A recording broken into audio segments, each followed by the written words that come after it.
And over here, it's going to create a response for this email, says celebrating 23 years of greatness. I think must be again some sort of all flights are just discounted, and so AirAsia's email is there.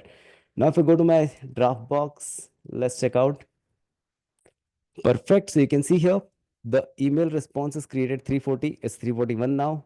And the email came from no reply airasia.com, and a well crafted GPT response is here.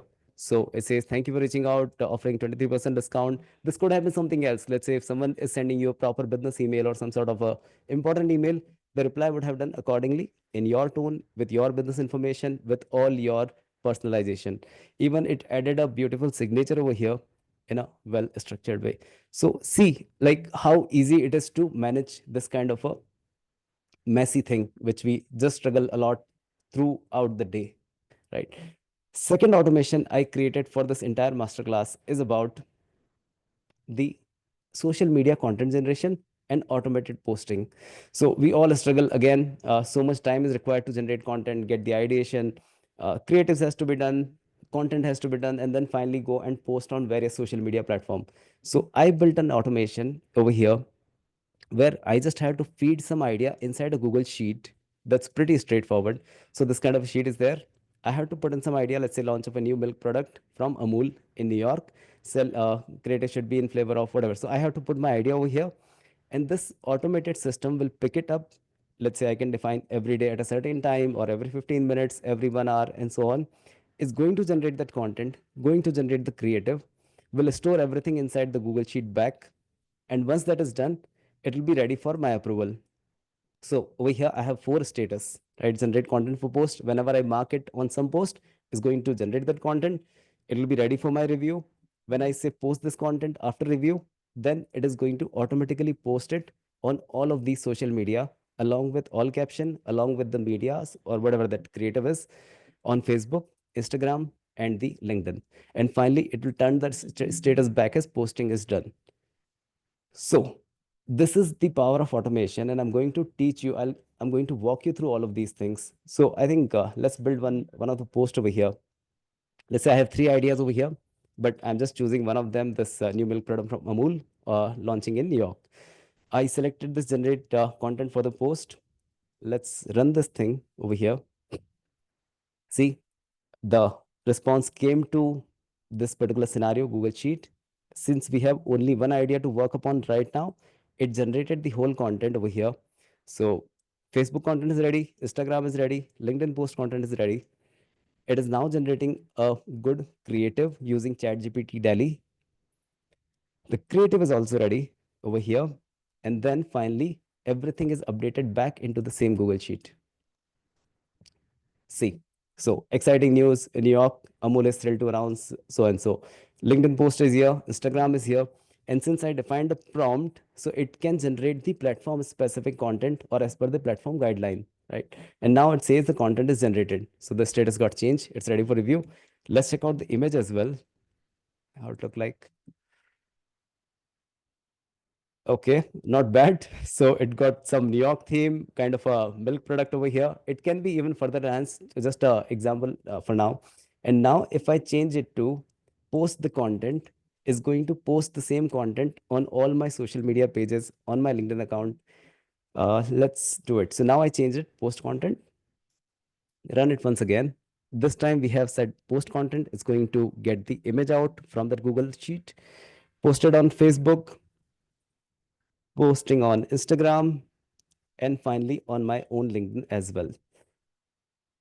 Okay, perfect. So first of all, let's check the status is changed to content posted. Let's go one by one each of them. So over here we have, let's check out gross tax.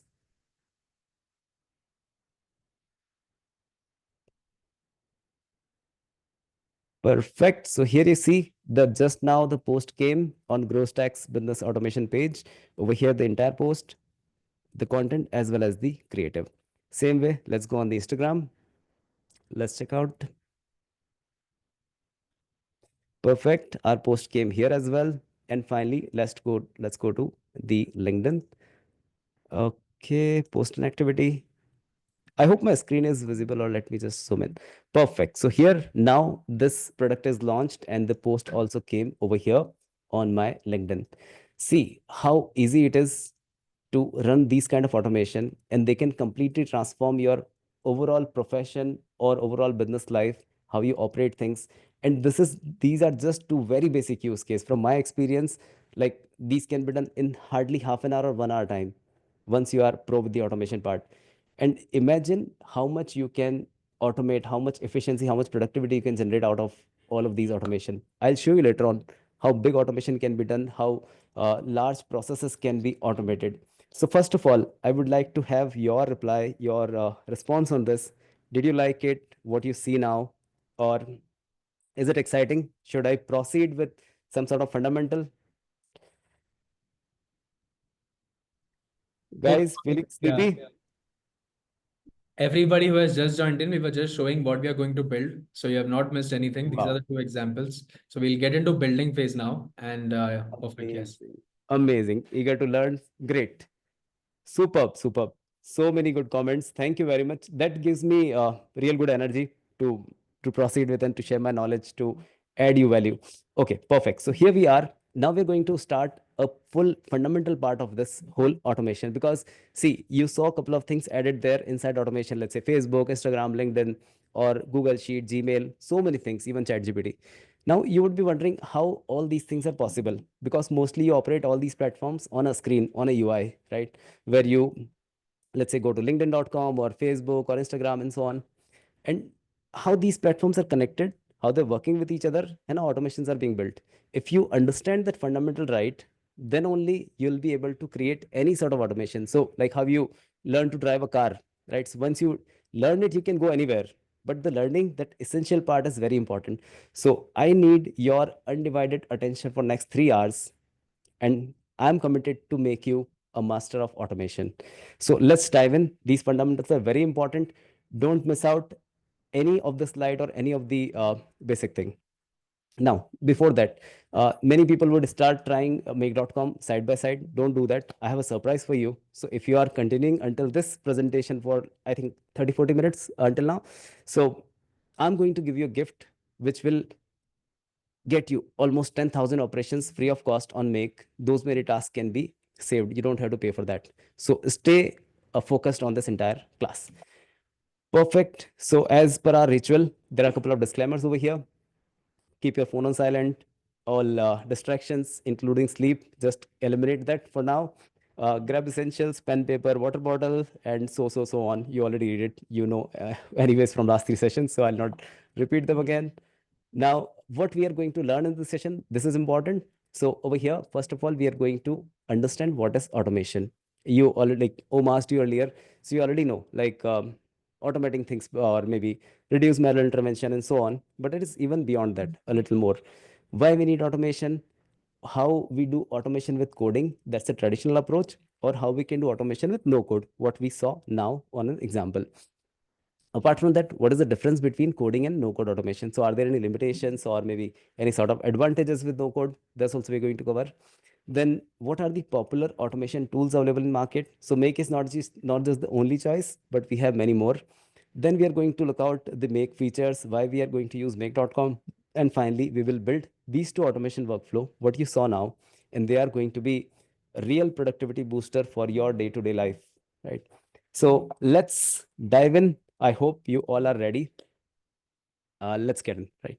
So first of all, we should build some sort of a ground. Why we need automation, first of all, right? So for that, we should also understand what we are doing day in, day out. So let's say if you're working as a professional in, let's say, marketing department, for example, or you're handling marketing for your own company and so on, you follow a series of steps or multiple processes, and that's going to be very much repetitive, time consuming, and burning out. So first of all, let's see, you have to do some sort of ideation. You have to get some trending social media idea, or maybe some sort of product idea, brainstorming and so on. Then you go ahead and create that content, you publish those content, generate leads, inquiries for your business. Finally, you do some sort of reporting analysis, and based upon that analysis, you again go and go for the ideation part. So it's a whole cycle that keep on repeating, right? If you are into finance, You can easily correlate a couple of things here. So invoice creation is a process. You have to collect the payments, book them, do the accounting, do the stock updates, reporting, some sort of management stuff, and so on. In case of sales, you handle generally CRM management, lead allocations are there, lead nurturing, payment confirmations, product delivery, finally client communication, and again going back to CRM management.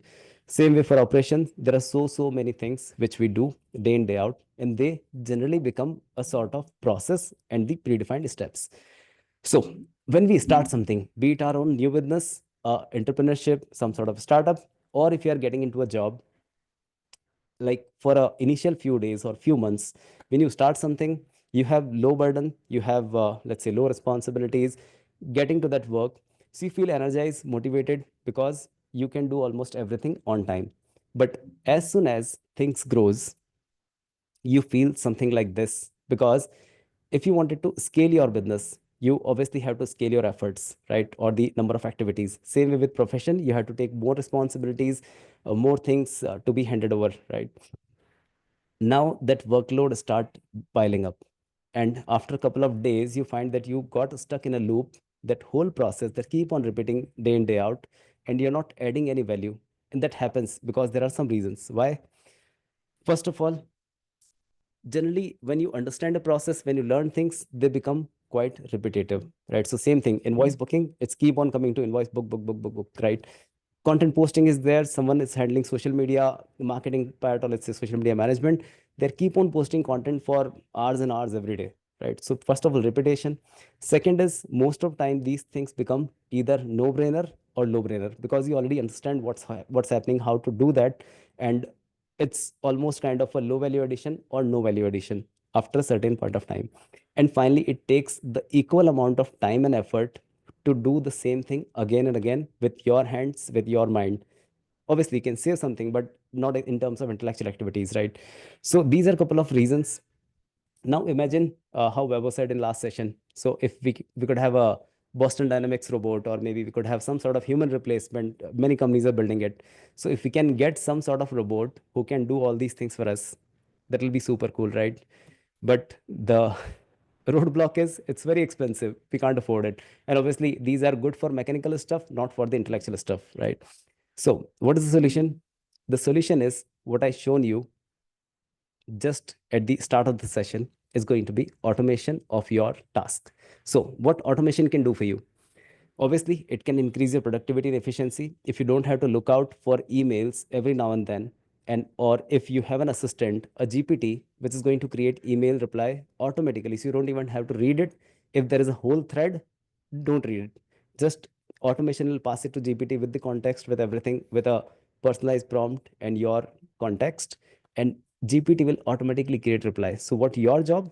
Read that reply, modify it as per your requirement if required, and then just hit send. That's it. It's going to save you a lot time and effort. Then obviously scaling is one of the very important thing. I'll just emphasize a little more on this point. Like, this is one of the very important thing what automation can do for you. So what is scale? Like, when we start a business, for example, you're getting 100 orders a day.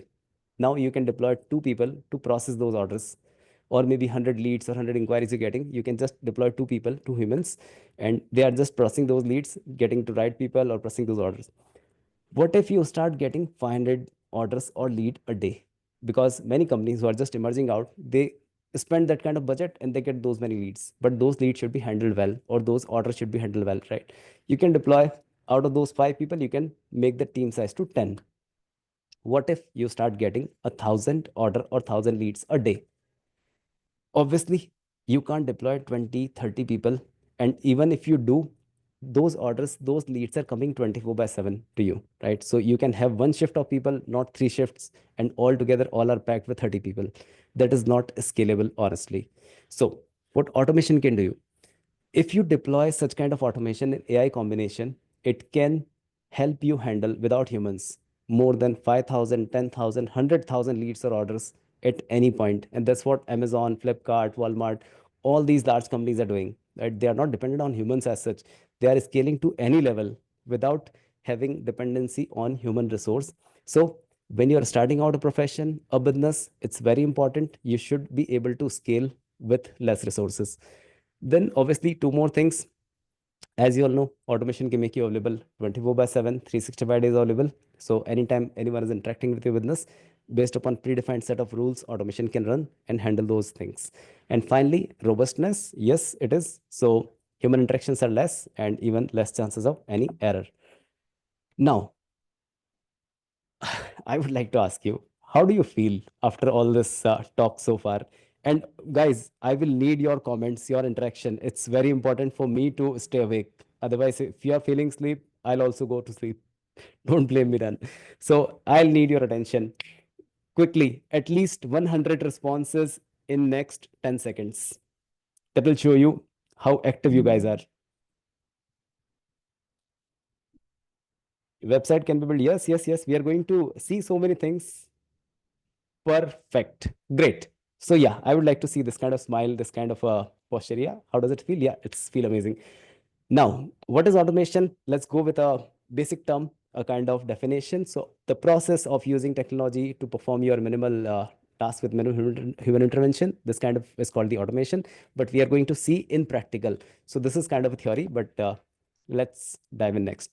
Now, uh, there are multiple automation happens. So if you'll see, or you would have all seen on YouTube, LinkedIn, or so many different places. There are videos coming out for Amazon warehouse. You will see like robots are doing so many things, right? Or you see large vehicle assembly line. So Toyota or Maruti or things are who are manufacturing vehicle. They also have automated facilities where robots are assembling things, right? So that is one type of automation. There are even other type of automation, and there is another automation that we are going to talk today.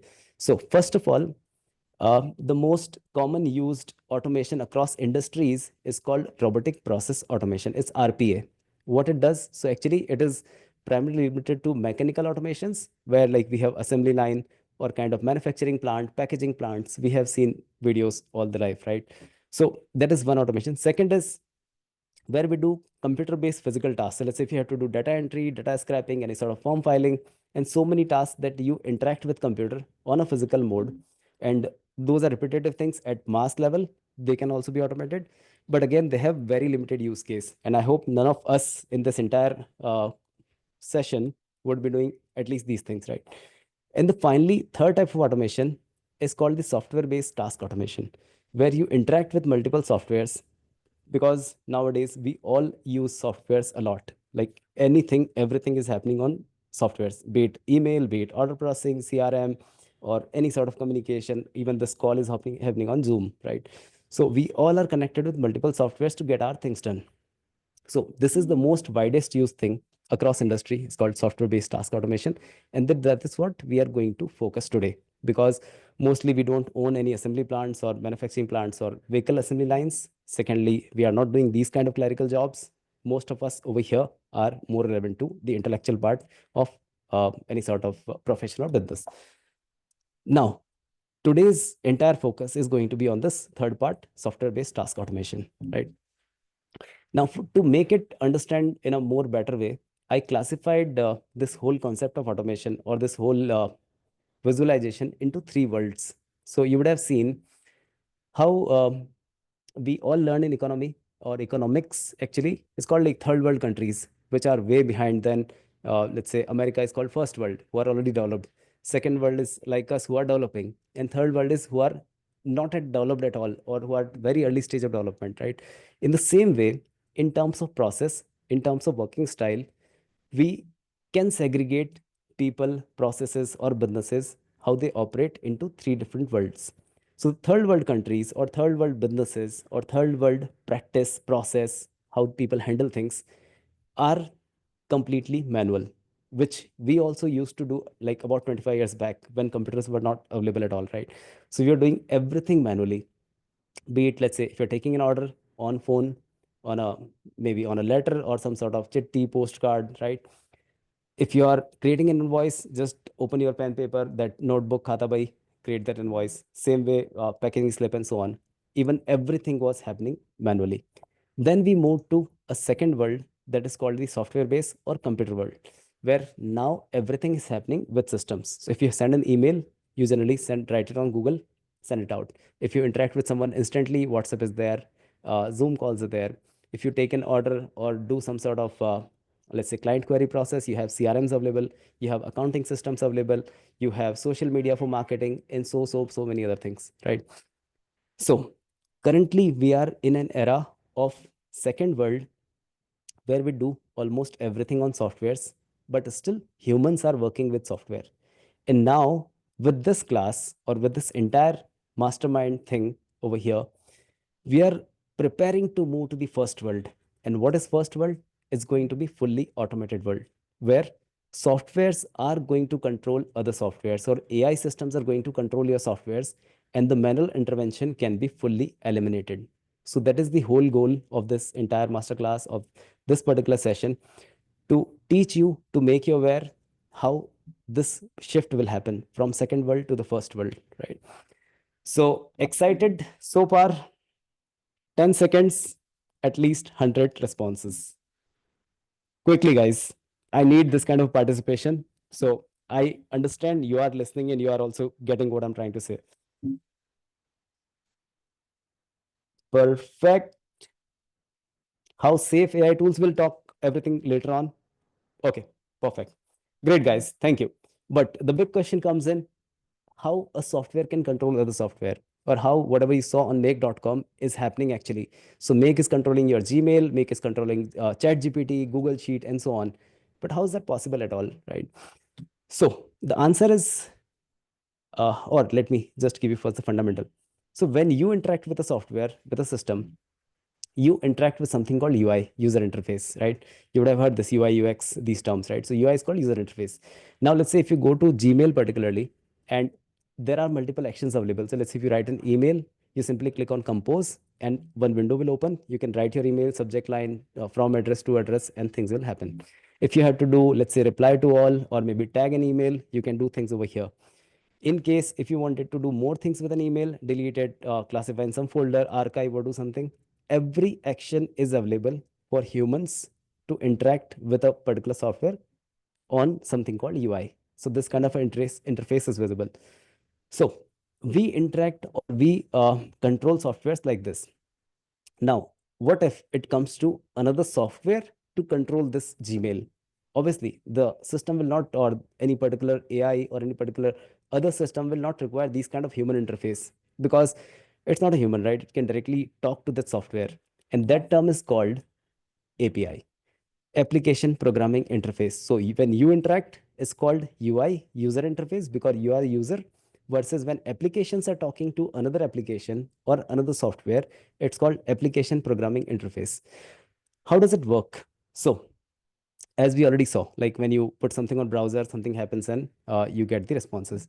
Let's understand this with a very easy term. So for example, if you're sitting in a restaurant and you wanted to eat something, right?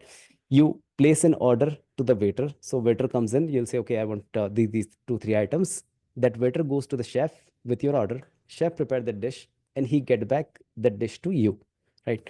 So this middle part of the waiter is actually done by the API, irrespective if you are sitting in a restaurant or if you are making a phone call to restaurant and making that order done, right? So this is the UI part where the users are interacting, a customer who's going to sit into the restaurant. Same way, if you interact with an application and get something done, you'll have to sit on a browser, right? So when you command something on browser, you say compose an email.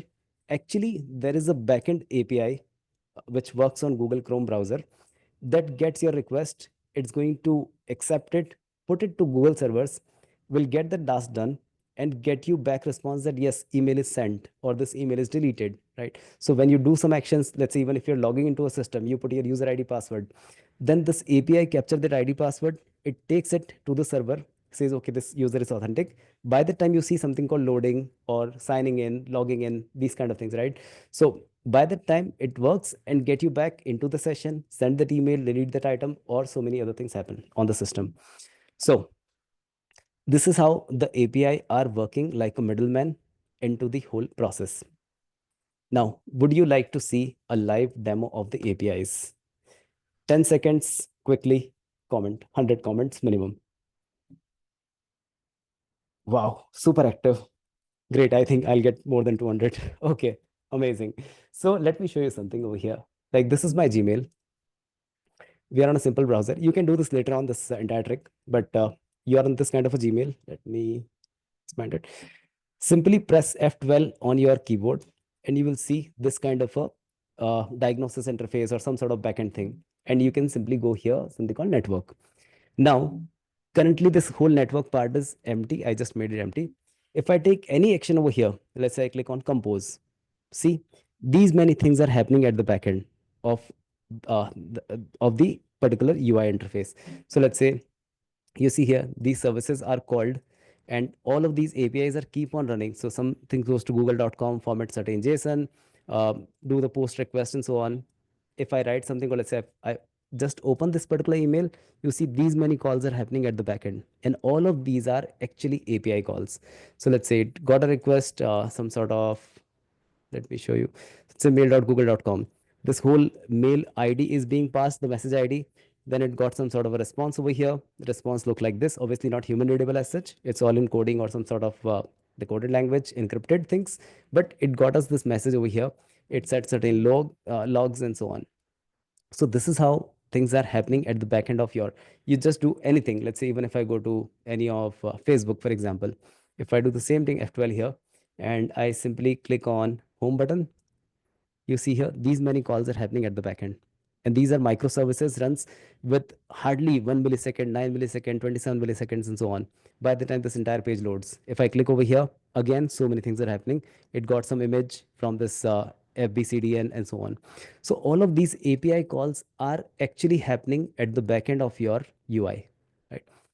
So this is the crux actually, or this is the main thing which, if we can capture, if we can hijack this API part, or if we can make other application work directly with API, we can simply eliminate this first round, which is like end user sitting on a browser or sitting in a restaurant, right? So that's what we are going to learn. Now, this fundamental was really important. Now let's see how API look like. So currently what you saw is kind of a rough thing I shown you. This is not actually readable, and there are so many calls happening at the backend. Some are direct calls which are relevant to this particular action. Some are around the surrounding actions. So many things has to be loaded at the backend, but mostly not usable for us, mostly for system part. So when we talk about API, first of all, you would like to see how the API look like, where I can find the API, and what all things I can do with API. So can I do all the actions which I'm doing on my own UI, compose email, do such things on API as well, or not? Like these kind of questions. So first of all, APIs look like this. So I just took Zoho CRM for an example, and here you see, let's say we have different kind of records in Zoho CRM. So this is how generally the API documentation look like. Every good software company generally release their API, public API documentation. So any of their users who has subscribed to the services, who has a valid account on their system, can easily interact with their system using automation as well. In case of let's say some local companies or very initial new level companies, or some uh, let's say some backward companies who does not allow, so they generally don't give API access, but mostly all popular companies give you API accesses or API documentation. So this is how it look like. Let's say there is something called endpoint of the API, how you write or how you click on a compose mail button on Gmail. Similar way, there is a URL given for the API endpoint that called slash, let's say mail.google.com/API and then slash new email.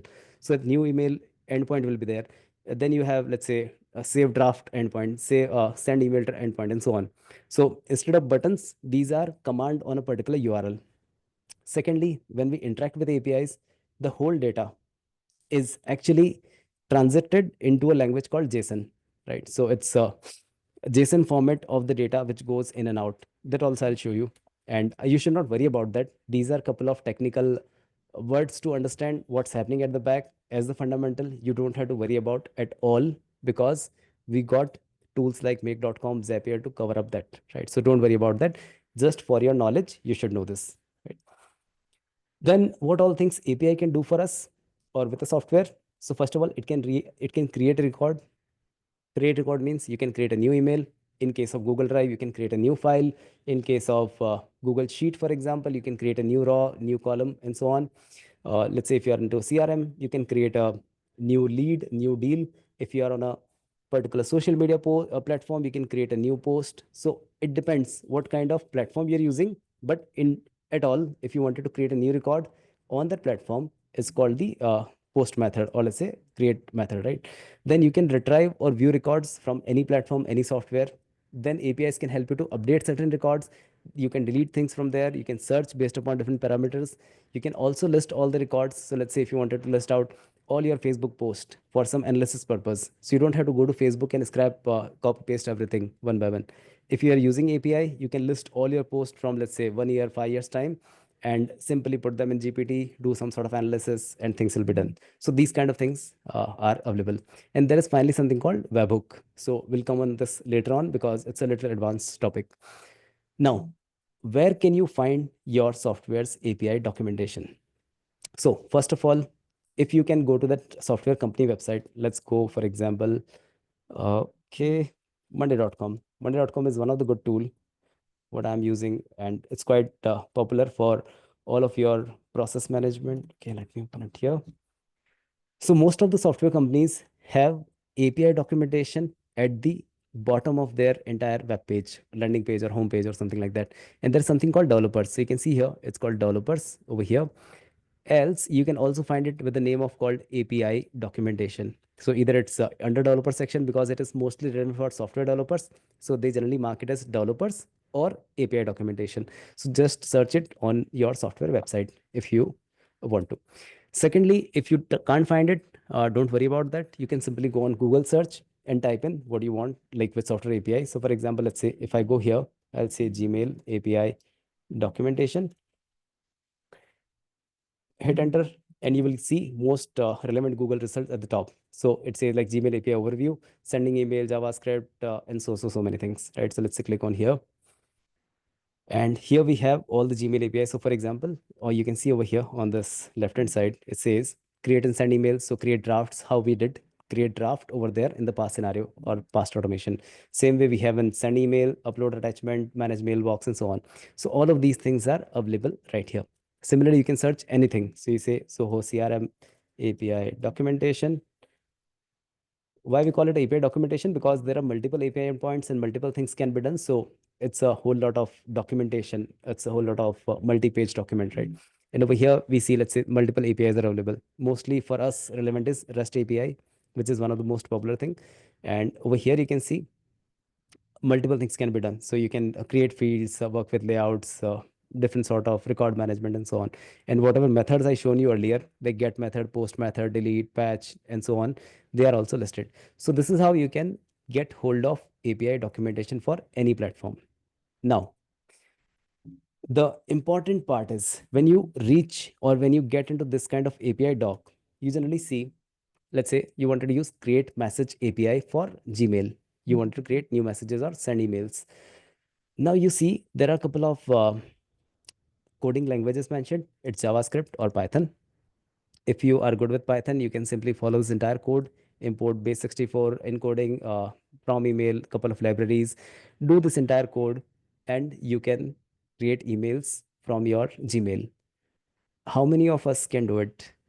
A quick poll or maybe a quick round of comments. How many of you can handle Python or JavaScript natively? Wow, couple of people are there who know coding. That's great. Thumbs up to you. Mostly we cannot, right? Even with the chat GPT or these things, we don't have much time to handle these things, right? So that's thanks a lot, guys. Thanks a lot. Up to 75%. Wow. You should have the 25% with chat GPT. Thumbs up to you. Okay. So the big roadblock is even we have API documents available, still we do not have knowledge, or we can't handle, or we can't put that much time to do all these coding, be it Python script, JavaScript, these kind of things, because they are very much sophisticated, requires a good professional touch attention, and then things can be sorted. So if you're going to work with this code, for most of the no coders or people who are in different kind of profession, it may take you couple of hours to couple of days or even couple of weeks to get this code work, right? So that becomes a big roadblock for us doing any automation. So what is the solution? As I said, there is a good saying in the in Hindi. I'm not sure कितने लोग हिंदी जानते हैं. आवश्यकता आविष्कार की जननी है, right? the need or the requirement gives birth to an innovation. So many people recognized just a few years ago, not long back, about 5, 7 years ago, many professional entrepreneurs recognize that there is a good need of tools where no coding people or people do not have coding knowledge can also enable automation. And that's how some really good platform came out. So the top platform you can see on your screen over here is called Zapier, which is in existence for almost 8 to 9 years, or maybe more than 10 years now. Very popular platform for no code, low code solution. How we saw on make.com, similar, Zapier is there, used by almost 2.5 million businesses across globe. For us, it can be new, but it is very widely known in the Western world or with the um, developed countries, right? I would say. Secondly, we have another good tool which came up in existence about 7 years back. It's called make.com. Earlier, it was known as Integromat. Then Microsoft also has its own product called Power Automate that comes as a bundle with your entire MS Office package, or maybe it takes some additional cost if you go certain beyond limit. Then there are a couple of more platforms like called Kissflow, Automate.io. Another good platform is called Pably, which is a India made product. So it's done by a Gujarat company. It's almost replica of Zapier. So yeah, these are a couple of 5, 6 good platform. What I know, I would recommend. But if you search on Google, no code, low code automation platform, you may find 100 more. Uh, so yeah, among that we can choose, and almost everyone is doing a kind of similar job to make your coding requirement into no code, low code things. So our focus for today is going to be Make. There are a couple of reasons to it. First of all, there are two competitors, or let's say the two top companies into automation, or I would say in terms of acceptance, in terms of how easy it is to use. So I recommend two top companies. One is called Zapier, and second is Make. But now, why Make? Make because it is first of all 20 times less expensive than Zapier. So remember, I told you I'm going to give you a gift at the start, which is like 10,000 tasks, 10,000 operations on make.com account. So for example, those 10,000 tasks on make.com cost you $10 or $11 approximately a month, versus Zapier gives you 750 tasks for $30, right? You can do some mathematical calculation, but it is approximately 20 times less expensive than Zapier pricing plan. Second, it has really great visual automation builder. You saw how easy I can run scenarios and they can do all the input output. Everything is visible. So it gives us really good command. Third important part is many a times these platform already have inbuilt or native integration from different platform like Gmail, Google Sheet, ChatGPT, all these social media and so on. And there are about 3 to 4 thousand apps you can find on all of these platforms. But still, uh, like world has hundreds of thousands of different applications, be it in CRM or different kind of sheets or different ERPs and so on. So not everything is available. They are limited to 3, 4 thousand best apps available on market. So in case if you wanted to work with anything which is not natively integrated inside Make or Zapier, Make gives you an amazing option of custom API call.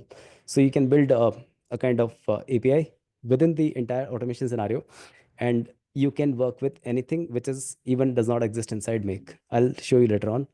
Then data handling is super easy and way more advanced, as well as they are given so many good advanced functions and options where we don't have to do coding. Many things can be done without code. As compared to Zapier, we may have to use some coding modules as well. So yeah, this is the quick comparison. Now, one last and very much important thing, just put your entire attention here: reliability of the platform. What is reliability? So let's say, as I said, if you're going to process 1,000 order every day and you deploy an automation, for example, now that automation is or let's say your business is heavily dependent upon that automation to process all your orders. You do not have any manual workforce to handle or as a backup plan, because obviously you will not want two systems or two parallel people who are working, like people are also working as well as automation is also working, right? So you put your entire dependency, all your eggs into one basket, into an automation. And if that automation fails, or if that platform itself is not reliable, then what happens? If your automation collapse, then your business will also collapse, or it will drastically or significantly damaged because of this unreliability, right? So whenever you choose any platform, be it Make, Zapier, or whatever you choose, right, not limited to these platforms, you should always check reliability of that platform. Very, very, very important. So make is one of them, which follows all the data compliances in terms of US. It follow HIPAA compliance, which is like highest data security standard in terms of medical and health records. Secondly, it follows GDPR compliances as well for the entire EU, and many other regulatory compliance for the data and the uptime, or let's say availability time of servers and so on. So it is quite reliable platform. As I said, already used by about 1 million organizations across globe. So very much stable. So just try to avoid, even if you get a better pricing somewhere or some better options, just see if that company is very new, or maybe if that platform is mature enough and you can host your workflow automations over there. That's super important. Now coming to one very important point, and you would all have many imaginations about automation, what all things you can automate with make, or with all these knowledge which I'm giving you today. So first of all, we should do a feasibility check. What can be automated and what cannot be automated? Very, very important, because if you understand that, you will save a lot time. You will be saved from a lot frustration, irritation while you're building the automation itself, and you will increase the chances of success in your automation workflow. First of all, the check number one is you should check if your software has API available or not. If any software does not have API, we can simply not build automation on top of that. We can do some really long, complex scrapping in those codings, but that's not automation actually. It will even going to increase your work, not sustainable. So mostly you should check whether the software is providing API documentation or their APIs are available for your use, yes or no. If yes, then that can be automated. Second thing, you should always focus to automate a repetitive process. See, it should not be like if you have to, let's say, make a business decision every now and you're going to, or you're trying to automate that, that process will always require your manual intervention, and that automation will actually become a hustle, a hurdle in taking that process manual, seamless way. Instead, you're just putting automation for certain things. So ensure that your process is repetitive. The third thing is it has steps, it has predefined rules, conditions, logic, which a system can understand. So, for example, in this whole case, what I shown you two things. I embedded ChatGPT with on top of my Gmail, and I said like, first of all, check if the email is relevant or not. I could give some example as well, or in case I wanted to, let's say, reply to some vendor emails or some sort of customer email or some important senders, I can even define those list of senders and say always process their email. So these are defined set of rules which I can put into GPT, and the AI can work around. But if there is something, let's say, if I have to lend some money to someone, that's my personal call, or that may require, let's say, 10 more things, right? That thing I cannot put on automation, because it may lead to huge losses, or I'll have to always interrupt the automation and say, okay, I want to make some decision. Then automation becomes of no use. So these three things: first of all, API should be available. Second, process should be repetitive enough, which can give you advantage or leverage while you automate things. Third is it should also have predefined steps, rules, logics. So first you should focus on building a process of any work, then jump into automation. And if that does not fulfill all these three conditions, it should fall into cannot be automated. So always remember this part. Without this, do not jump into automation. Otherwise, you'll be just wasting your time and will lead to frustration that you cannot automate things. So first of all, build that framework, build that pre-checklist. Saying that, there is a pre-automation checklist, just 3 points, as I said. First of all, you should list down all your softwares, all the steps that you're going to follow into the automation process. So before that, obviously, we should make the process itself. Let's say many time, like I have a company which grows tax. I had, right.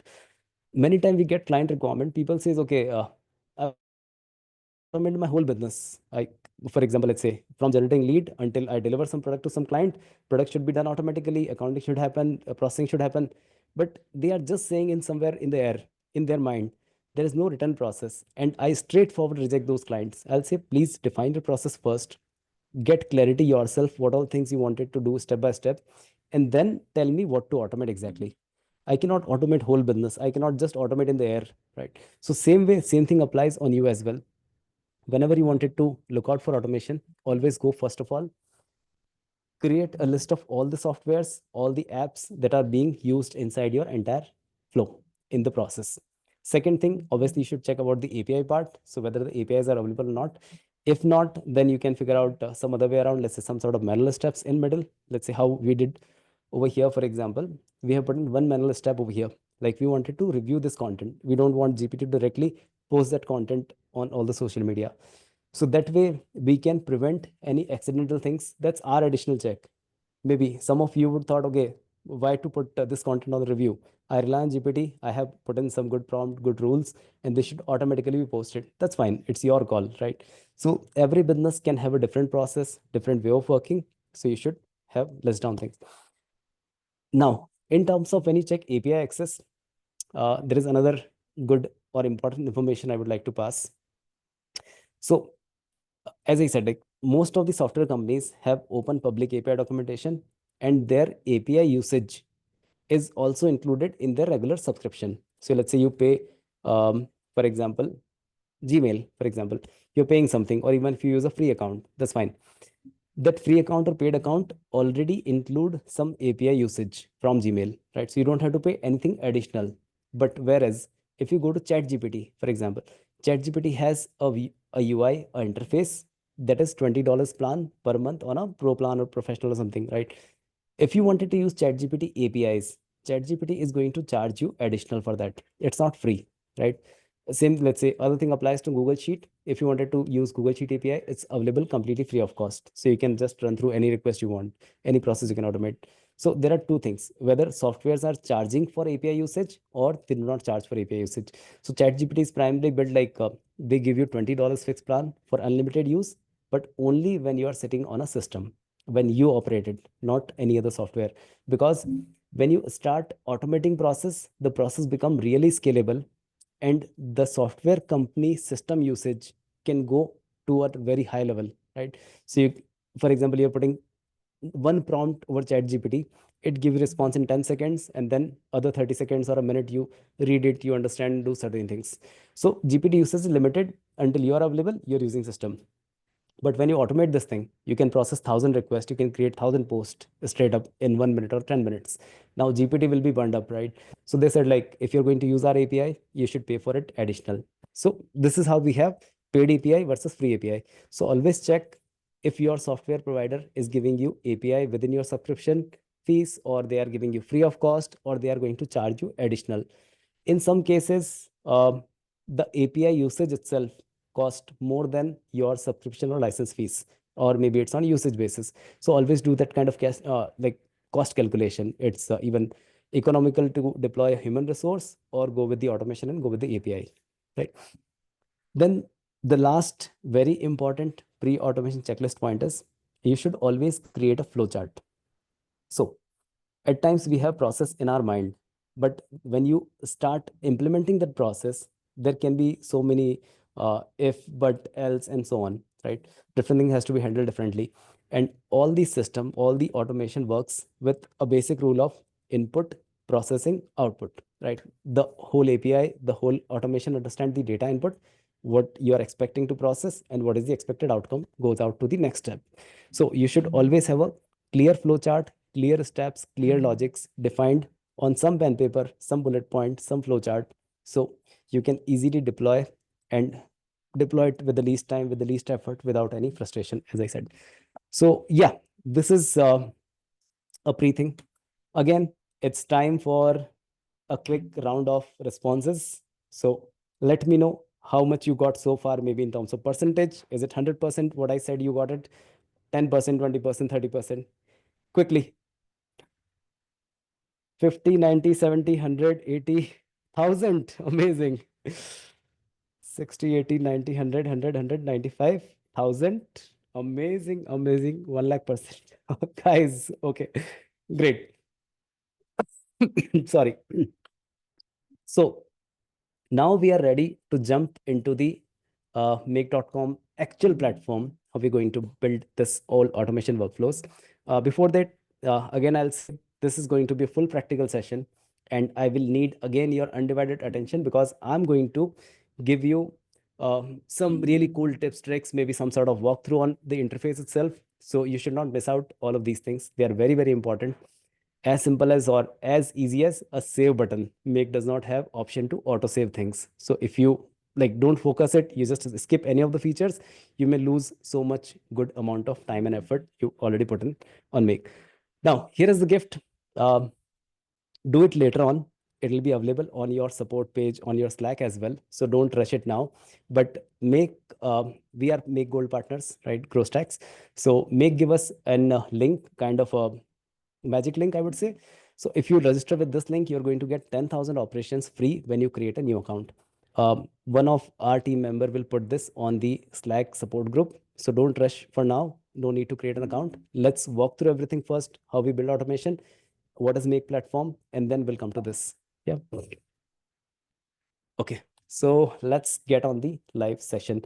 Are you excited?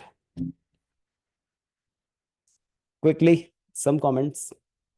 Great. I like it. Okay. So when you start building make.com, let me quickly get in there. So if you go on this kind of a link, it's going to get you this particular option where you can sign up. There are multiple options to sign up. It's called Google. You can sign up with Facebook. You can sign up with some GitHub account because mostly developers are working. So they also get profile, but not relevant for you. In case if you directly go with the make.com, simply put your name, email address, your password, and then there are two things important: hosting region and the country.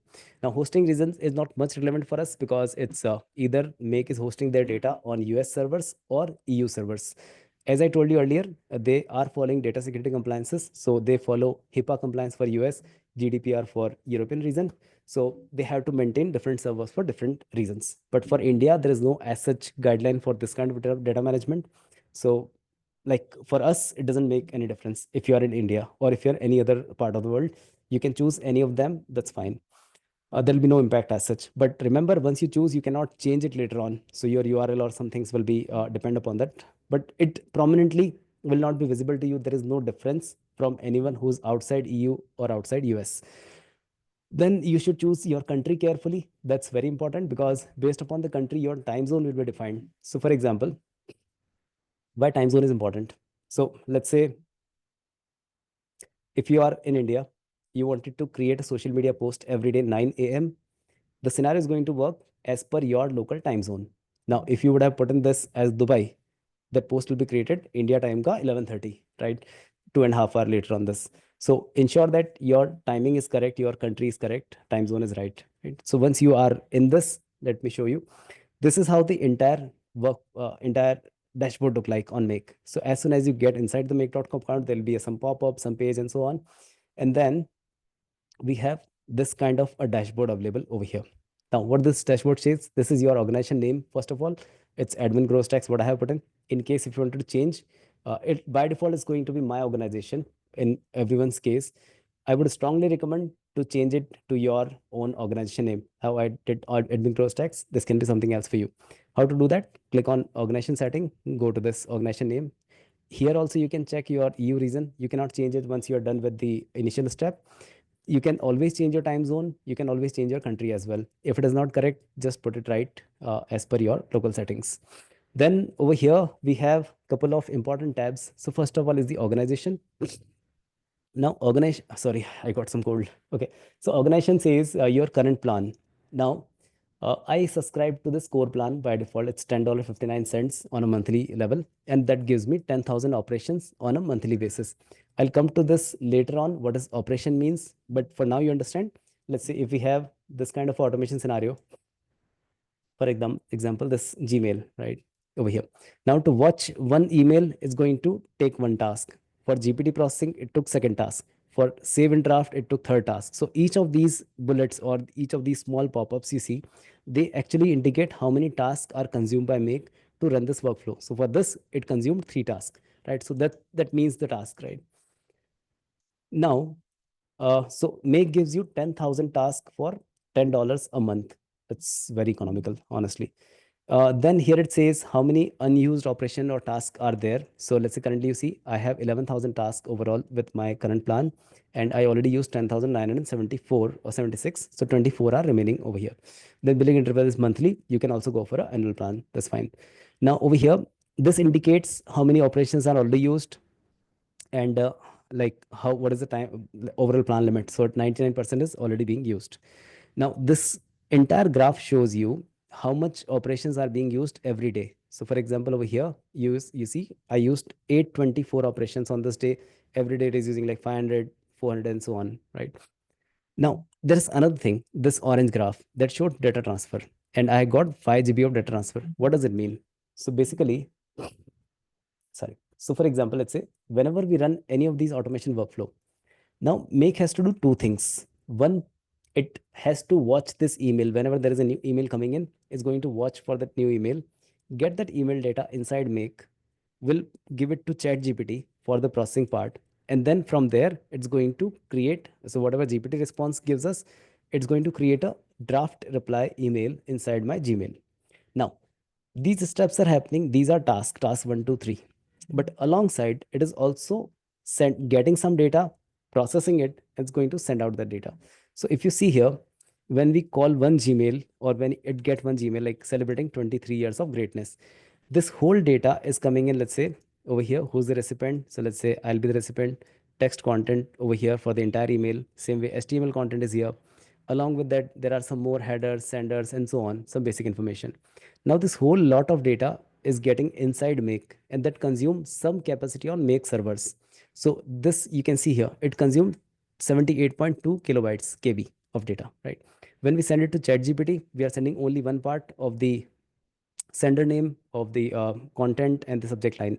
So here on both side, send and receive, it took 2.5 KB data, right? And then over here at the last, it took 124 bytes, not even 1 kilobyte, right? So this much data over here just to send this entire draft thing, and it stored, it says, yes, your draft is saved, and the ID is arrived in the response. So this is what is actually happening, and this whole scenario would have, this whole run would have consumed about 200, 300 KB of data. So if I go here, I check, out of 5 GB I used about 224.8 MB of data in total, right? So whenever you purchase 10,000 operation, Make is going to give you 5 GB of data. Now you would wonder, yeah, why does 5 GB? I'm not using even a couple of KBs over there along this entire scenario. There are some good use cases which require you even more large data size. For example, if you're going to post a Instagram reel or some video on your LinkedIn, or maybe upload some video on YouTube, those all modules, all automations can be done using make.com. Now, let's say if you store that file inside your Google Drive, and then you say every day one file should pick up inside Make scenario, and that should be uploaded on your YouTube as a new video release. Now, that file can be of 100 MB, that video can be of 500 or maybe 1 GB kind of data size. So in that case, this data size will matter a lot, right? So that's how, like, we have huge, large data usage case as well. But in the current case, if you are just working with the content, with the basic things, then it doesn't consume much of them. Secondly, so this was a quick walkthrough of this whole thing. Now over here, let's go for the plan part. As I said, Make has both yearly and the monthly plan available. By default, I choose core plan, but you can also go for a free plan, which is giving you 1,000 operations every month free of cost. It's free forever, so you don't have to pay anything to Make, and you can run two active scenarios, two active automation at any time. So essentially, if you have very low use case, if you just wanted to do social media posting part, that's more than good. And like everything will be done within one free plan itself, right? And there is no limit as such with the what kind of app you can use, what cannot be used, nothing like that. You simply have some limit on the file size and a 15-minute interval time, so that again doesn't matter a lot. So you can run any basic scenario, two scenarios at least, on a free plan always. If you wanted to go with a paid plan, just choose whether you want to pay monthly, annual, that's fine. If you go for annual, it's just even costing you $9 a month, and you can choose among them. So it can be 10,000 operation, 20,000, 40,000, so on. So as per your requirement, you can choose the right plan. Now, on top of that, there are a couple of more plans, Pro and Teams, or even Enterprise. Essentially, whoever is available on this call, I would say with assurance, your work will be done with their core plan. You don't have to go with these two, because there is no limitation on number of users you can add on Make platforms. You don't have to go with Pro and Team as such. And same way, it all based upon your usage. So simply go for the number of operations you want. So just stay on core plan unless until you find a need of all these things, which 99% people or organization does not require at all. So it's good to have an economical thing which is keep on working. In case you wanted to choose the right plan. So always check first of all your usage. So for example, let's say I'm going to run this whole thing. It takes one email processing takes 3 operations. Imagine if I am getting or I want to process, let's say 50 emails a day, it's going to take 150 operations in total. And if I multiply it to 30 days, it's going to take about 5,000 operations, 4,500 operations in the whole month. So maybe I have another similar scenario which is taking about 5,000 more operations. So I can easily, with confidence, I can go with $10 plan, which is 10,000 operation. Now, in case if that is not sufficient, you need 11,000, 12,000 operations, right? In that case, you don't have to jump on the next plan for double price for 20,000. Instead, make gives you an option where you can buy extra operation. So you see, I earlier had a 10,000 operation plan. I got the extra 1,000 operations with clicking on this buy extra operations, and over here you can buy extra operation in bunch of 1,000 each. So every 1,000 will cost you about $1.06. So if you buy 2,000, $2.12, 3,000, 4,000, so on. So you can buy as per your need, and generally $1 is like almost nothing. So you can choose among that. You can also put your billing details over here. So your company name, your company GST, and other tax information. So that's good to go for. Now, coming to other important section is users. Team is of no use, neither over here nor over here. So just ignore this team part. We are not in team plan and we don't want to focus at all. It's not relevant for us at all. So just forget it. Now over here, make gives you ability to add n number of users without changing your plan, without any additional charge. So you can simply put any email address. This I'll put Manish at gross tax. I can define my name. So in case if you're working with multiple people in your organization together, then you can give access to everyone and they can work on their respective scenarios unless until they are doing any mischief on someone else's scenario. Just make them aware. Don't touch someone else's work. Just do your own work. And over here, you can define multiple roles, admin, member, accountant, and app developer, so on. So yeah, any number of people can be added on your make plan, be it a free plan or be it a paid plan, right? Over here, you can find subscription. So whatever plan you already have, in case you want to cancel something, simply go ahead and cancel it by extra operation. That's fine. Change payment method and so on. A payment will show you a couple of basic things like how many payments you made, the bill amount, billing, and so on. And these other things are not relevant at all, right? These are for higher plans and generally does not require for 95% of people who are working with Make.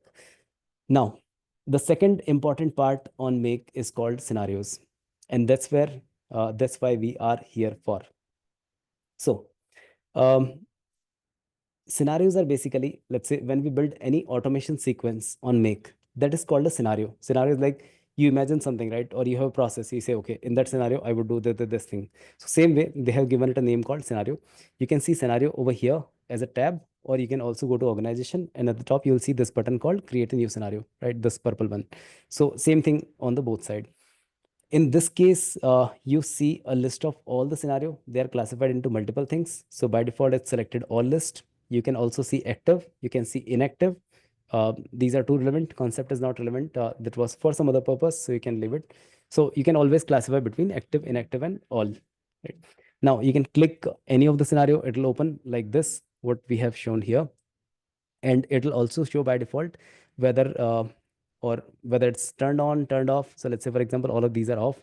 I can simply go ahead and click on and it'll be on, right? Or it can be off. So it's that easy. By default all on are at the top. Now alongside, as I said, your multiple people can work together on the same make.com automation platform. So over here, they have given a good facility to create folders, and you can classify scenarios into a single folder. So let's say, for example, I have automation DIY blueprints. So I classified all of these things over here. I have certain, let's say, a client, George Cren. So I classified all his scenarios over here. So this is how you can classify all your work together into a particular folder. This can be turned on, turned off. That's fine. You can even give people name over here. So let's say Hitesh test and so on. So yeah, this is how it can be done in a very well manner.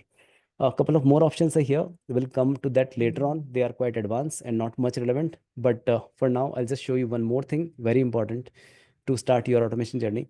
Something called template right here. Now, template give you a really good starting push or starting base.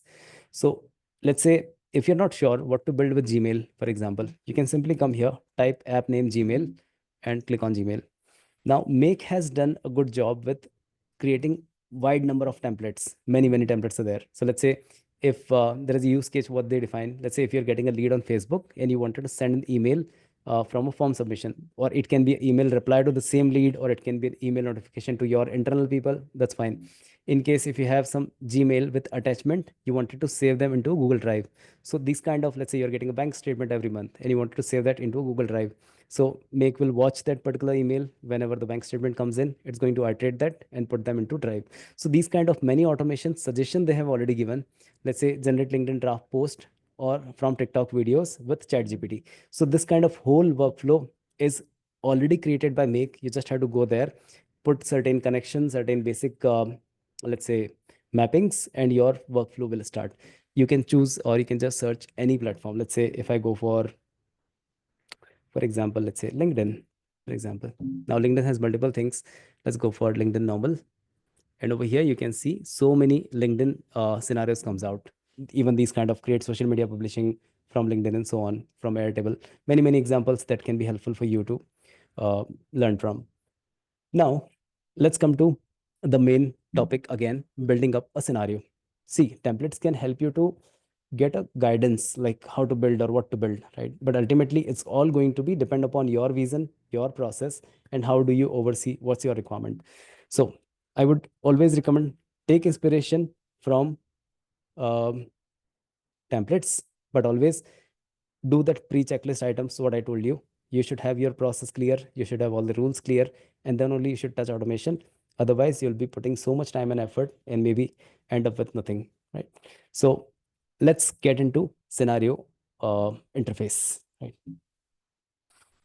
Does it work with MS Office? Yes, it does. I'll come to all these questions later on. Guys, please keep it somewhere. Don't ask questions in middle because I may lose track. And recommended like will take some 5, 10, 15 minutes time in middle. I'll just clear up everything with this make part and then we'll come on the question answer part. So sorry, I may lose out something. Please keep it with you and post it again when we are ready for the question answer round. Okay. Now, this is the make interface. So as soon as we click on here, create a new scenario, you will land up into something like this. Over here, you can give the scenario name. So I can say test scenario, for example, -1. I can put date or something, whatever. It's an open thing. You can put anything as per your requirement. As soon as you land here, you'll see this kind of a placeholder. So this is called a module placeholder. And here you can put anything as you want. Once you click here, you'll see a long list of different apps, different tools available inside Make. So everything is available over here, or I would say mostly available here. So these are like having collection of about 3,000 pre-built app or pre-built native integration inside Make.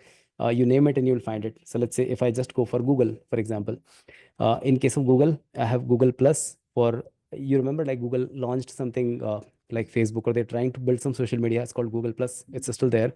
Google Sheets are there, Google Drive, Google Docs, Maps, Keep, Chat, Form, Task, Google Meet is there, Slides, Google Sheet, Gemini. So many products from Google are already natively built over here. So even, sorry, even in, sorry, guys, give me one sec.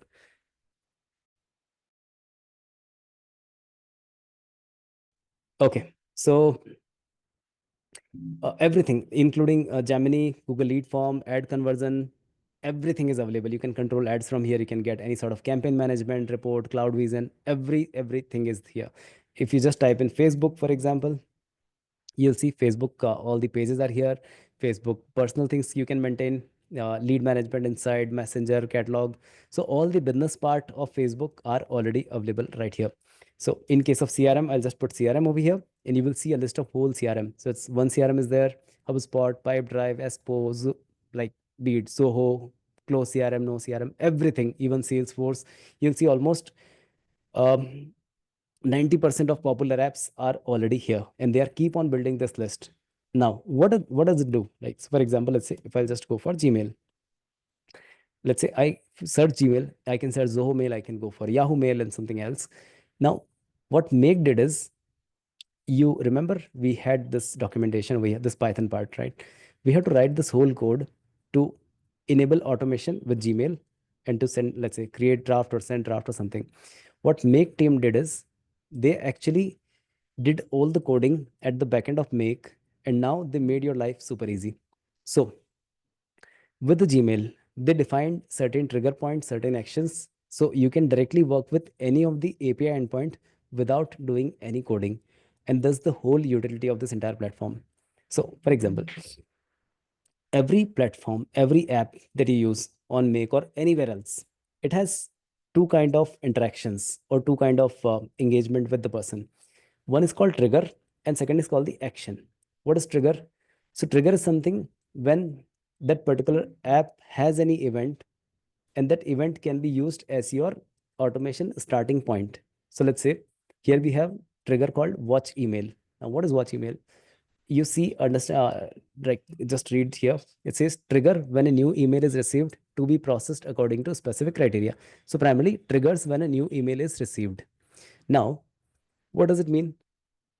Any new email arrive into Gmail can be used to initiate or to trigger your entire automation workflow, right? So in case of, let's say, Google Sheet, for example, let's go here, use another example. What can be triggered in a Google Sheet module? So when you add a new line into a Google Sheet, you wanted to trigger something. Let's say I added one more idea over here, and I wanted to trigger an automation workflow. Let's say create a post on new shoe product launch, for example, right? Now I want automatically make scenario trigger as soon as I add this particular line. So make can trigger the scenario. This is an action happened inside Google Sheet, which can work like a trigger inside my automation workflow. So a new activity happening in my app can help me to trigger the whole automation workflow, right? So let's say there is a trigger. Same way, if I'm making any changes on Google Sheet, or if I do any function run on Google Sheet, all these things can help me to trigger the automation workflow, right? So first is trigger, which are events happening inside your respective software. Second is called action. What is action? So once the automation is triggered, now you wanted to do more steps. So how we did, see here.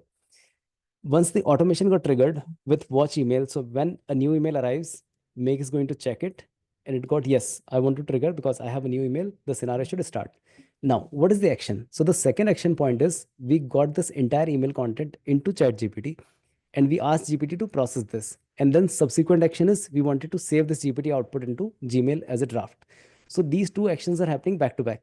So this is the trigger part, and furthermore, actions can happen as per your process, right? So same way, like you can use any other example. If you are doing a manual process, you're putting a car on assembly line. So you have to put some changes, some basic structure. That is a trigger point. And all the remaining things, they'll have to put engine, all the doors, paint, seat, and everything will be done as a subsequent action of this whole process. So same way, there is a trigger point which triggers or initiate the automation scenario, which enable the scenario to run, and then subsequent actions are going to be um, just fulfill all the remaining steps. So in actions, there can be multiple things. These can be like normal actions or specific actions. Let's say if you wanted to copy an email or want to create a draft, or we want to delete an email, mark it as read, unread, modify email labels. So let's say if you wanted to give a label, how we did earlier in the scenario, we want to create a reply not required. So these kind of labels can be put in. Or we wanted to, let's say, send an email, iterate attachments. So all of these are subsequent actions which are happening after this trigger point. So anywhere in any app, you will find triggers and actions. So for example, let's go with this first one called watch emails as a trigger. Now, if you wanted to add another module, you as soon as you add something here, you'll simply see this plus icon or this small plus called add another module. Just click on this, and you will again see this entire thing open. Now, the second step is always going to be an action. There cannot be two trigger for one automation scenario inside Make. Many of the platform provides like you can have multiple triggers for one scenario, but in case of Make, you can always have one single trigger for any automation workflow. So subsequent action can be anything, as we saw there, like if we wanted to put chat GPT, I simply type in chat GPT. I got it here. I can put some module from chat GPT, and I can get content mapping, and things will be done. Again, as soon as I do it, I have option to add another module after this one. So it's all upon your choice. If you wanted to add, you just end up over here. That's fine. So this is just an additional thing which you can keep on adding modules.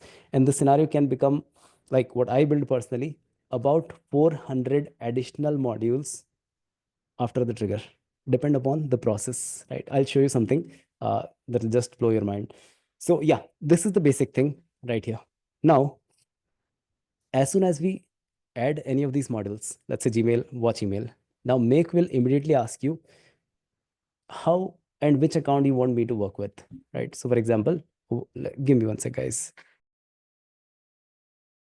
Okay, so let's say as soon as you add Gmail over here, now Make does not know whose Gmail you want to work with, because your Gmail is different. You have a different ID password. I have a different user ID password. Someone else would have something else. So even if you get hold of this API documentation, it is as good as a Gmail login screen. Unless until you have a right credentials, user ID, password, you can't do anything without that, right? So the Make scenario or even any API would also need your authentication, who you are, which account you wanted to log in, and are you or do you have enough permission? Are you the owner of that account or no? So as soon as you land here, you add any module, you will find a, a button over here called create a connection. I already did, since I have all the connection lists, that's fine. But in other case, you will simply have add button, add connection. I Once you're done, you can add even multiple Gmail accounts over here. You can see a long list. So I added multiple Gmail accounts. Let's say if I wanted to add it, simply click on add button. You can put a connection name. So like different people can have different email names and so on. For just for your recognition purpose, so I'll put, let's say, something here, Manish, and 8 December 2024. Why I do this? Because I remember like when I created this connection, and it's always helpful. So this is it. Now, as soon as I do, I'm going to click on sign in with Google. So, okay, there is a catch, or there's a tip, important tip. I'll tell you later on. Now, as soon as I click sign in with Google or sign in with Gmail, whatever, it's going to give me whole list of all the emails. I can simply go with admin, or I can go with my own account and so on. I click here, and then I can click continue. It's going to ask me certain permissions. Make is going to read or get all the permissions from your Gmail. I'll allow, and the connection will be done. Right. So it's as simple as that.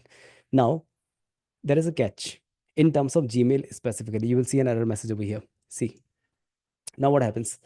As I said, APIs can be free or paid, right? Now, Gmail is a free product. If you're using a personal Gmail account, it's completely free. And Google also has another service called G Suite, or Google for Business. Google, I think what it called, Google Business, yeah, or G Suite.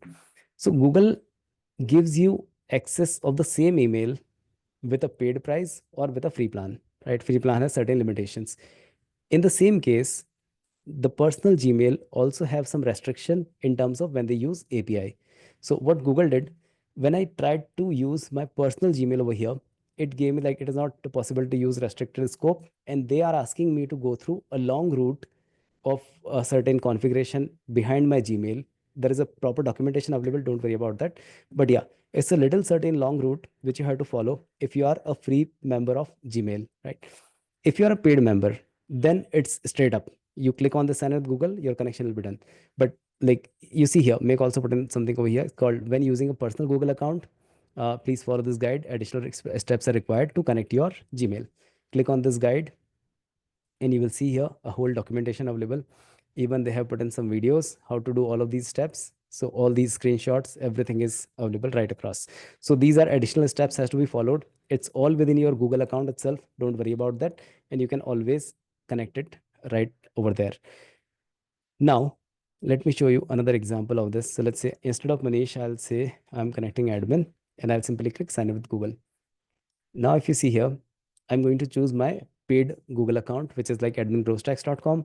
And this is, we got a G Suite plan, cost about 600 rupees per month per account. That's fine. Click allow, and my connection will be done straight up. See, there is no error, and it got the things done right here. So this is the difference, like when you're using, let's say, these kind of platform, free, paid, and so on. So these kind of things you can see. But in case if you get stuck with any of such errors, Make has done a really, really good thing.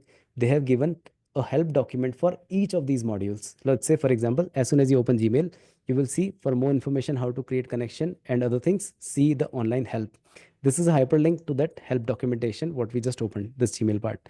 So how to connect with Gmail, all of these screenshots, everything is given over here. Now this can be anything else. Let's say for ChatGPT, go here. For more information on GPT, how to create connections, everything, click on online help. As soon as you click here, you will see all the steps about OpenAI connection. So where to generate API key, how to put organization ID, and so on, and then further more actions and triggers available for ChatGPT. So, like whenever you get stuck anywhere, just refer this online help document, follow the steps, and your things will be done. Make covered almost everything, right? So as soon as we are over here, I connected my account. Let's say it's admin gross tax, or it can be Manish gross tax, whatever this one.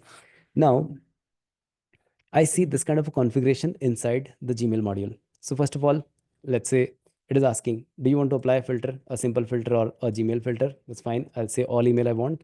I can even refer only read emails, or I can watch only the unread emails. That's fine.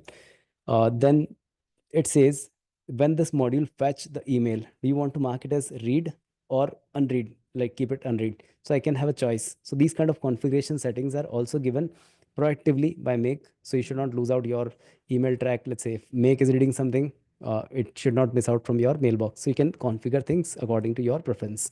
Then it says maximum number of result.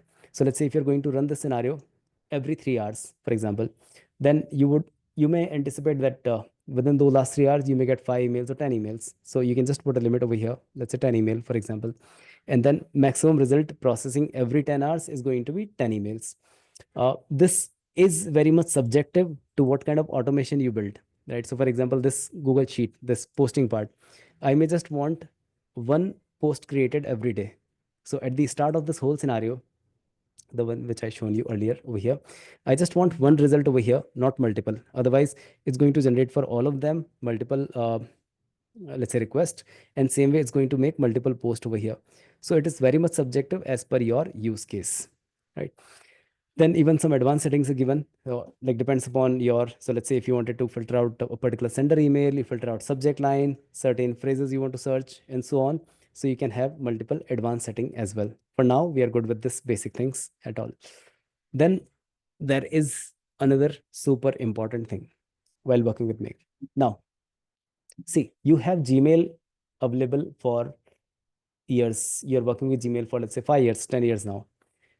When you put automation, you automation is going to ask you, like, when do you want to, or from which point you want to start this automation, because you may already have 10,000 emails inside your Gmail box, and maybe those are unread, but you don't want to process all of them, right? So Make is giving you options whether you want to start from now onwards. So any email come after this point in time, as soon as you put the scenario turn on, any email will come now onwards, will be processed. Do you want to enter a specific date? Let's say I'm creating this automation on 8th of August today, sorry, 8th of December today. Now I want to process all email from 1st December. I can put it like this. Even I can define a time, it's 5 or 3, right? Or do I want to process all my emails? That's also fine. So whatever is there, maybe 10,000, 20,000 emails, it can process everything. Or even I have a time. Let's say I want to process things from 1st December, but I want to choose which specific email to start with. So let's say today I got maybe 50 emails, and I wanted to start from, let's say, 5 emails past this should start processing in automation. So even up till that level of flexibility is provided while we are working with automations. Right. So this is one thing. Secondly, it also asks us when we have established connection. It also asks like which folder you want to choose. So many times you see, you define certain rules inside your mailbox. So let's say any emails which is coming for. Let me give you an example. Okay, so over here, let's say for example, I have inbox, I have important, starred, some sort of let's say spam, as well as social promotion and so on over here, right? So I can choose the right folder from which folder I wanted to process emails. Is it directly inbox, all emails, or a specific folder based email? So accordingly, I can choose the right folder over here. All of the listing is coming in, and Make will start taking emails from that particular folder, right? That's very important. Then furthermore, we have added ChatGPT. So this is done on the trigger part. Now, as I said, trigger can be configured as per your scenario structure, as per your requirement. But yeah, we are going to cover both of the things very soon in this session. Like both scenarios will build from scratch. Now, second good thing is, and how easy it to work with Make, you will realize now. So until this point, we established a connection. Now we are going to add something more on the ChatGPT side or on the action side. So over here, we have, again, we came here, we have added a connection. You saw last time when we add a connection on Gmail, it asked us sign in with Google. And it did not ask us any other thing. We simply, if we are already having that sign in on browser, it can take the same session, authorize that, and connection will be done. That is not the same case with all the apps. So in some cases, for example, ChatGPT, it does not have any email or it doesn't have any other way to authenticate us. So in that case, if I click add connection over here, it is going to ask us an API key, which you already heard many times on the previous session.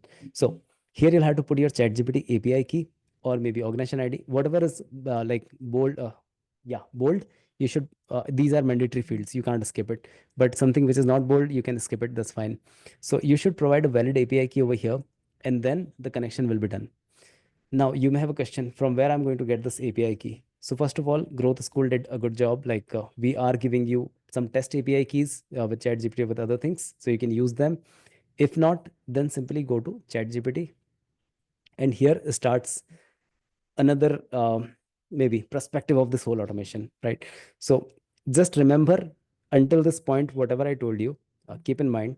Now we are moving to a little bit towards ChatGPT to understand what is API and how to work with them. So guys, give a pause yourself. Give me 1 minute. I'll just take some water.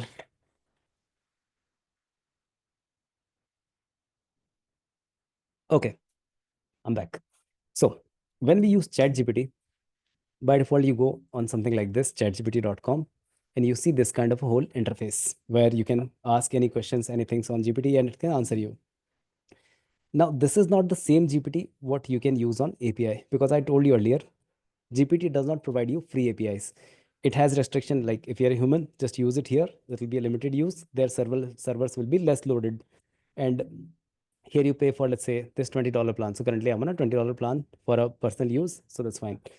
Now, if you wanted to use ChatGPT APIs, it's a complete different thing. Even your these custom GPTs, they are not available on API. So it's a whole different world. If you want to use that, simply go to openai.com over here. And then this is the OpenAI website. At the top, you have something called products. Now, on the product side, see here something called API login, right? So once you click here, API login, you're going to get a complete different interface. It'll always obviously require you the authentication and other things. But yeah, this is the interface what we have for development or the API endpoint. So as soon as you land here, it says OpenAI developer platform. Now you are getting into development. Congratulations. You are getting into the world of automation. So you will see, don't worry about this. Don't afraid. Now, within this, you see something called API key, not here. Then go to this gear icon settings, and here we have project, under the project API key, or under organization, there is something called API key. Click on this API key, and then you will get this green button. It says create new secret key, right? So simply go here, put a name. So whatever purpose you want to use this API, I'll say, let's say demo class API key. Just any name, anything you wanted to put, you can put. No need to select any project as such, not relevant much. Simply click on create secret key, right? Oh, okay. Let me put email GPT for now. That's fine. And simply hit click. This is the whole API key generated by ChatGPT for me. It's started with like secret key, project this, and so on. Now simply copy it. Once you go to ChatGPT, let's get back in here. I can give a name. I'll say demo class API connection and simply paste the API key over here. Right? You can see it as well. That's fine. And click save. As soon as you do, you see this thing is rolling now and the connection is established. So now my connection is done. So this is how you should connect your chat GPT with make.com. You cannot connect your normal GPT, what you use here, with make. Right? Remember that. Now, as I said, this is not free, right? So what you have to do is within the setting, now just below this API, there's something called billing. So you'll have to load some money on a prepaid balance with ChatGPT or with OpenAI. So currently I have $4.25 in my credit balance. You can simply go here, like put some money over here, and that's fine. Even if you don't have money, you'll see. Let me show you here. Okay, so anyways, it says somewhere you need funds in your account to work with the API key. or with the APIs. Without that, it's not going to work. It will give you some error message on the make.com side that you do not have enough balance in your account and so on. In case if you're done with your usage, you can simply delete this API key. So delete or revoke key from here, and no one else can use it afterwards, right? So you can again go back and generate new one as per your requirement. Since I did publicly now, so I deleted that for any misuse or any unauthorized used happens, right? Now our connection is done. Obviously, this is not a valid connection for this point. I'll just choose the right one, which I did earlier. Okay, let's. So this was the ChatGPT part. Now we are back into make.com, and I'll show you something. We added this GPT module. Let's remove it. Now, when you work with ChatGPT in a normal way on this browser, you see only this thing. You can put any prompt, let's say any sort of voice, any sort of attachment, and things happens, right? You can ask it to generate an image. It's going to generate something over here, content and everything. But when you go to make.com, it's a whole different world. Now, this platform was giving you certain fixed abilities within this user interface. Whatever you can use, it's available here. Versus on Make, you will see even more options available. So as soon as you type in something called ChatGPT right here, this is the module available, and it has multiple APIs available. So ChatGPT is not limited to only that chat part, right? So you can create assistant or custom GPTs back on your API side on ChatGPT. Second, we can simply go with create a completion. We can choose different kind of models, 3, 3.5, 4, 4.0, mini, and so on. Then we can also have transform text to structure data, analyze images. The ChatGPT Vision is available. We can generate image using DALL-E. We can edit images, enhance them. We can also create translation using Whisper, audio to English. Same way, translation from different kind of languages. Moderation, generate audio can be done. So many other things beyond what you see on your regular ChatGPT interface. So for now, this case, we are just going with create a completion. In case if you wanted to create a custom GPT assistant, you can simply go back to this GPT over here and go to dashboard, and then something called here is called assistant. So assistant can be configured almost in the same way how you do your custom GPT. So you can put a name, you can put system instructions, you can choose the model, you can add files for training purpose, and GPT will start working. So that's a different story, but yeah, for now with the APIs, we wanted to go with only create a completion. Now, as soon as we do that, I'll have to choose the right connection over here. It is 3rd December when I created last time. Load, and now it has the method create a completion. Here we have even more models available. So when you're working with API, you can have multiple use cases. So for example, this interface, many a time you would have seen, if you post a really long paragraph, let's say um, 100,000 word or 2,000 words, it'll say like your prompt is too large or input is too large, it can't process it. But that's not the case when we are working with APIs. So in case of API, multiple models are there with multiple limits. So you can see here, they got something GPT 4.0. 4.0 has some latest model available. 4.0 has system models, different kind of turbo models. 4.0 mini is also there. Same way, turbo is something which can handle up to, I think, 50,000 words, which has like 128,000 token limit, right? Same way, different version of GPT and so on. You can use 16,000 tokens available over here. So yeah, multiple things as per your usage, as per your requirement can be taken up. But I think most of us are going to use it for very basic purposes. So you can use any of these like 4.0 system, 4.0 mini, which is more advanced and more consume very less tokens. So you can go with this. It's fine. So basic use case, it does not make any difference. And it also has like maximum token limitation. So it can consume maximum 2000 tokens over here.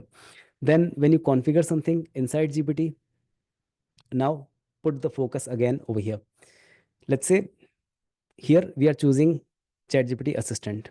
And I'm going to put, let's say, you are a email management assistant and read all the emails and classify if reply is required or not, right?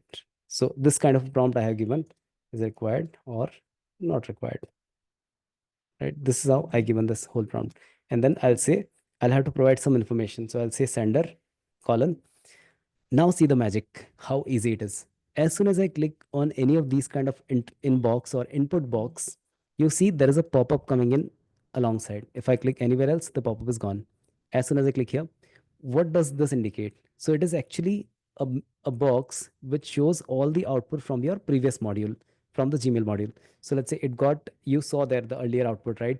So you have all the headers, like who's the sender, who's the receiver, sender name, receiver name, the body of this entire mail. So text content, HTML content, subject line, date, everything is available here, right? So now when we build any automation workflow, remember I told you there is something called input, processing required, and the expected output format.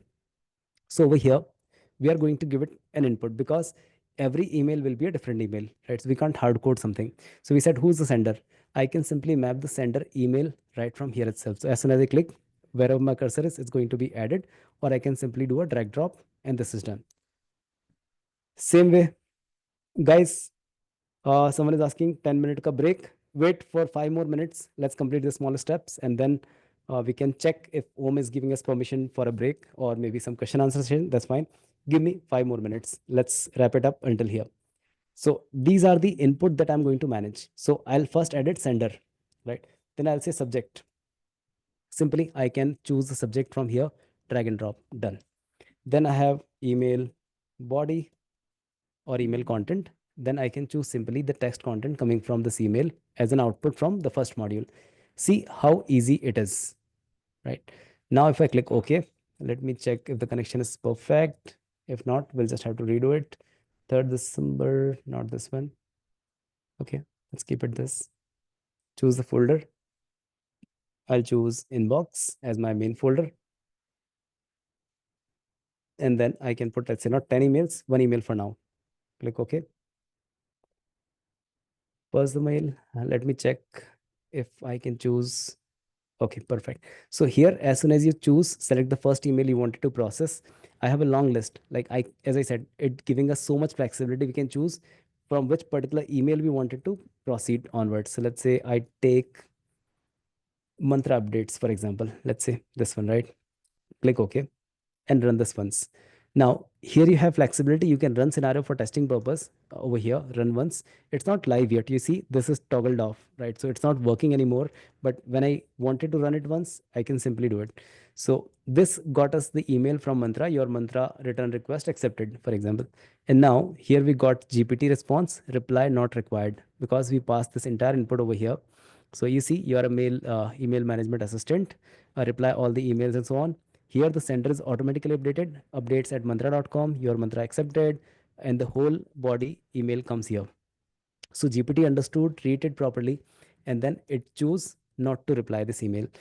Again, in the other case, if I wanted to create a reply, for example, not to test, like not to make an assessment, I would say read all the email and create a professional reply. That's it. With my signature, Manish, founder, Rostax. Sorry, guys. Okay, done. Now I instructed it to create a reply. Now let's run again, and there will be another email coming in, not mantra one, but something else. So, Breast Learning, your performance report for November 2024. And over here, we see result as the response. So, dear Google Business Profile team, thank you for sending this email and so on. So, everything is created. So, this whole email content is coming out in a well structured way. So, see how easy it is to build automation like this. Um, Now, I would ask Om, Om, do you want to give a break or do we have time limit or something? Or- Okay, I think I'm Yes, talking I so think much. yeah, I think a lot of people have been asking for break. What we can do is we can take a 5 minutes break, and also if there are some questions, we can answer it meanwhile, so that we Absolutely. are able to use that time effectively. Folks, you can take a 5 minute break quickly. You can come back, and for people who have questions, you can just drop it down. We'll also take 5 minutes. 5 minutes is just too less. It is. We'll take multiple of them. Don't worry, please. I will need your help in case Please. if I miss any question. Yeah. I'll try to read. Okay, so it says, but the Scredy isn't creating email filters directly from Gmail much quicker, easier. Only thing, not reply for us. See, you can create Gmail filters, but Gmail filter will work directly inside Gmail. Now we're talking about some sort of integration automation with ChatGPT. So uh, we can either create these criterias over here, read unread Gmail filters, and those Gmail filter actually required like a query over here. So if the category is equal to social, has attachment, and so on, so you'll have to write like this. If you need more information, click here, and it will give you whole information about how to put filters from Gmail. Um, MS Outlook. Wow, so many people. Great, it is there. So just I'm just clicking somewhere else, and I'll say Outlook. It's here, Microsoft 365 email Outlook. And here you see watch messages. So it's again similar to watch emails on Google. Same way you have multiple actions over here. So skill search Gmail, search message, get, create, send, forward, reply, draft, and so many things. Attachment, add, delete, and download everything. So yes, it works seamlessly, but it is 365, the Office online version, not the offline one. Remember that. What is the maximum number of actions can be added to a single make scenario? No limit as such, but I would recommend not more than 100 because the scenario becomes super heavy and it may you may feel some difficulty while you edit it on the same screen. So not recommended more than 100 modules maximum. How do you define what to reply, not to reply? Great. So over here you see I just provided a very basic prompt. I said like GPT to understand this. So I said like, see here, you are an email management assistant. Read all email, create a professional reply. Earlier I said, assess the mail content and like understand whether it is required to reply or not. So let's say GPT has good brain behind, right? Or all the trainings, everything. So let's say if there is an email coming for an update, how that mantra refund, that was a notification, not required my reply at all, right? So GPT understood and simply classified it. In case if you wanted to put more rules over there, you are free to do that. So let's say you can say reply all the email coming from admin gross tax or this particular email address or with this particular ID, subject line or something else. Define, feel free to put your use cases as per your requirement. So no such thing. I just relied on GPT's intelligence for now with a basic prompt. Can we put attachment to the draft? Yes, we can put that. So after this break, I'm going to show you how to add that whole thing. So let's say when we do create a draft, alongside draft, we have something called here attachments, and attachment can be added as a file. Now these files should bring into make.com environment. I'll tell you later on how to do that because we cannot put, see, this is all working on cloud, right? Not on our local system. So it is not connected with my computer. So I can connect it with any Google Drive or maybe some sort of cloud storage, and it can take files from there, but not from my local system because my local system can be turned off, shut down, and these automation cannot rely on any local machine at all, right? So we can use some sort of cloud storage. What else we have? So Gmail we have take G Suite not required. As I said, in case if you wanted to go with your personal account, see here like how did Manish at gmail.com. We have to do a couple of additional steps. So you can simply follow this Gmail document, how to connect, and just follow all the steps, and your connection will be done. So your personal Gmail can also be used. No worries. Can we automate Microsoft Outlook? Fine. API to scrap websites. Yes, that can be done. Not with directly make.com, but there are really good systems available, something called Epify. I would strongly recommend this. It has really good scrappers. So over here, simply just remember this name, Epify, API, FI. Now, this has really, really good things. Let's say if you wanted to scrap LinkedIn, for example, or let's say crawl websites and so on. So they have built scrappers, and those scrappers can be integrated inside make.com. So let's say if you wanted to scrap TikTok data or contact scrap from somewhere, Instagram scrapper, Facebook post, any website, see, everything is available over here. These are paid actors, so you'll have to pay some price for Epify, and this thing can be integrated inside your make.com. So whatever data is scrapped by the system, Epify, can be used furthermore into your scenario. So let's say if you scrap website and then you wanted to analyze the data, you want to create something else, you can do that. YouTube scrapper, so many things are available. So you can do almost anything as per your requirement. Um, will be able to make app running for Jenkins pipeline. I'm not sure what is Jenkins pipeline. Um, is it an app? I think yes. If the API available, that's fine. But it's crazy to send because over 1000 senders. I did not get that. Repeat on personal email usage. I already did. Now 10-minute break चाहिए, ठीक है. Um, Outlook. MS Excel, yes, you can do MS Excel as well. So as I shown you here, simply choose this Microsoft Excel 365. Again, this should be 365 MS, what called 365 suite environment should be there. Google Sheet, ChatGPT can be automated. Result will be back into Excel. Yes, it is possible. Excel is here. So you can add table, add row, update row. Everything is available here as well. So you can define your whole scenario like that.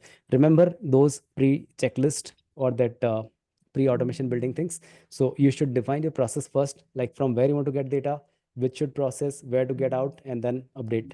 So if you are clear on those steps, you can find the right modules, right actions, and things can be done. Doc, does one email check count against as one task? Yes, it does. So over here, let's say we process one email. It took one task here, one task here. These are total two tasks. So out of those 10,000, it consumed two now. So I think let me go back and check that balance would have gone down. And earlier I had 24 tasks remaining. Now I would have just 14 tasks remaining. So that's fine. Okay. Can we use this for scrapping website? Yes, I shown you already. Scenario calling. What happens when scenario session for the call app expires? Not sure what is that. Generally, it has 3 minutes of time limit, and most of the API response within milliseconds. So your session will not expire. Can I integrate other websites organization tool like in automation, standard Gmail, ChatGPT? Yes, you can. Watch YouTube video, provide the content highlights. Yes, really good use case. We have done many times that. I'll show you something on that part as well later on, or maybe let me just quickly show you here itself. So let's say for the YouTube part, we have an app available right here, which can watch means like it's going to trigger the scenario when there is a new video available on playlist, channel, comment, and everything. You can get it, you can transcribe it within Make, and then it can be analyzed. Got it. There is one common question coming in from a lot of people. I would like to take this up, which is, can you add Outlook or YouTube or Facebook or all the other operations or AWS or GCP or all of that? Folks, so what happens is platforms like Zapier and Make have a list of integrations that are available on their website, and they can integrate most of them. Or even when you just click on the plus section, it will show you all of the apps that you can integrate or work with them. And most 90% of time you will find the apps that you want to work with. 10% of time when you don't have, it will also tell you, make.com will have documentation on their website as to how you can integrate if an app is not available there. So you'll be able to use all the relevant apps that you use in your daily life. Oh, there are a few more questions.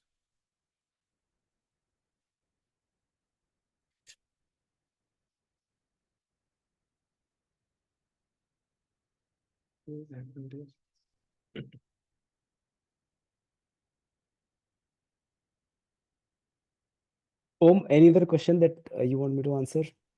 Just give me 1 second. I'm just scrolling through the chat since it's a person. Wow, Just so looking at. many questions. I like it, guys. You are super engaging, interactive. Thank you. So many questions means you have good attention over here. Guys, if someone would have already asked one question, you can ignore that because we are anyways going to respond to it. So please do not post it again.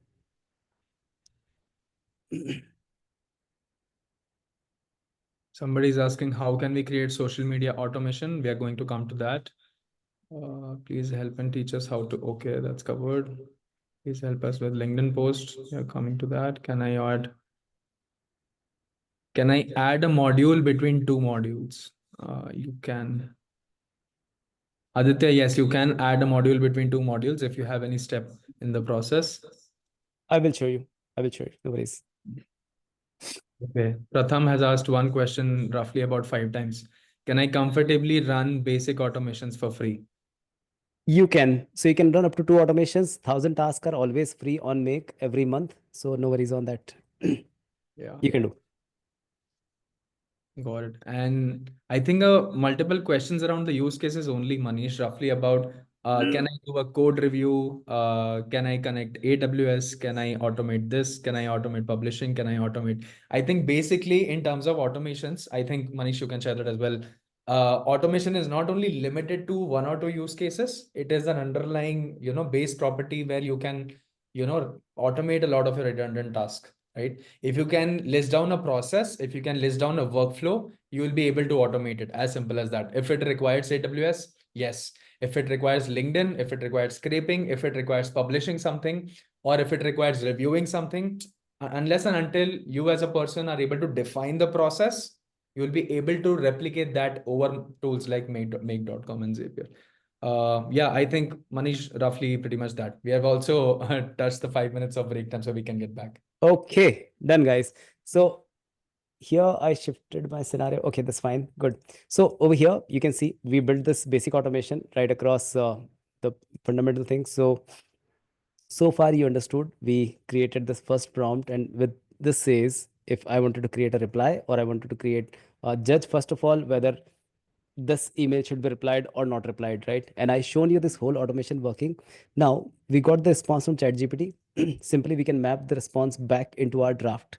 So over here we can choose, like we have added another module called create a draft, right? Now it's going to create this draft inside our draft box.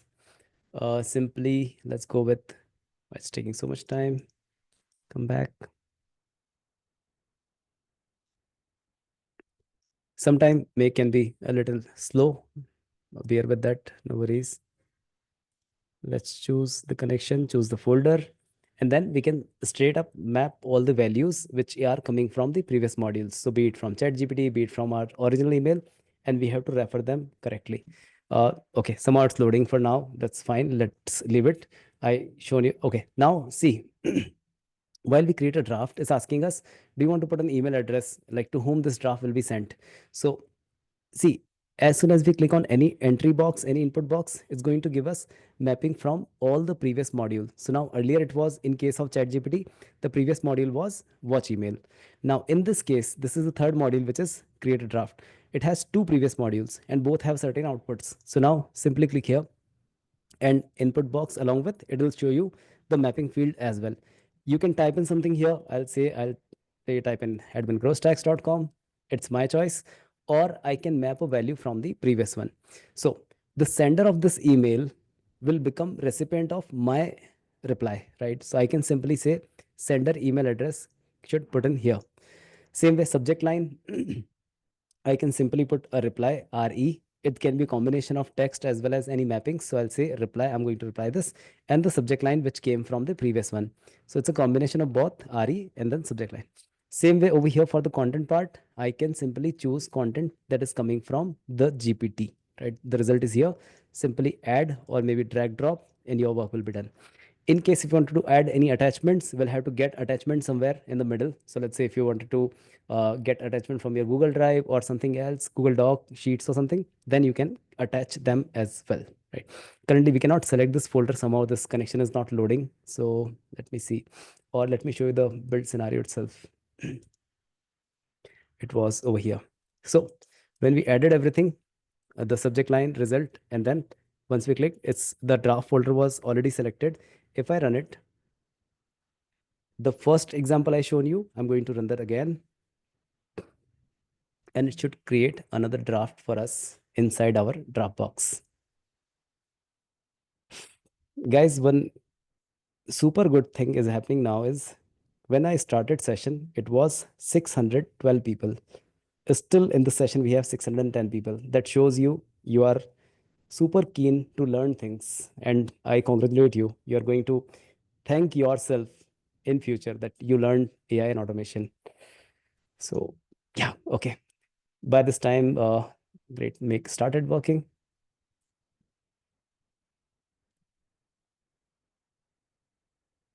it it takes some time, but anyways, like it's going to run in the background. I'm going to show you now how it work, but you'll not have to spend this much time. It's just a testing purpose.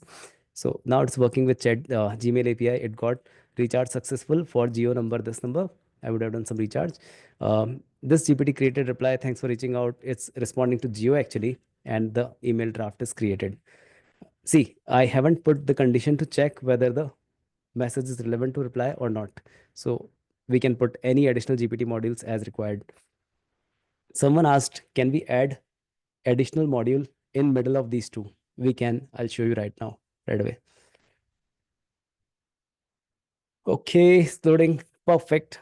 So the draft is created and we got the draft message ID over here. Let's go to our inbox. Let's go to drafts and let's see. Nothing is there. 3:40 when we started session, we created this one. This is 5:34 after almost 2 hours. We got this reply as well.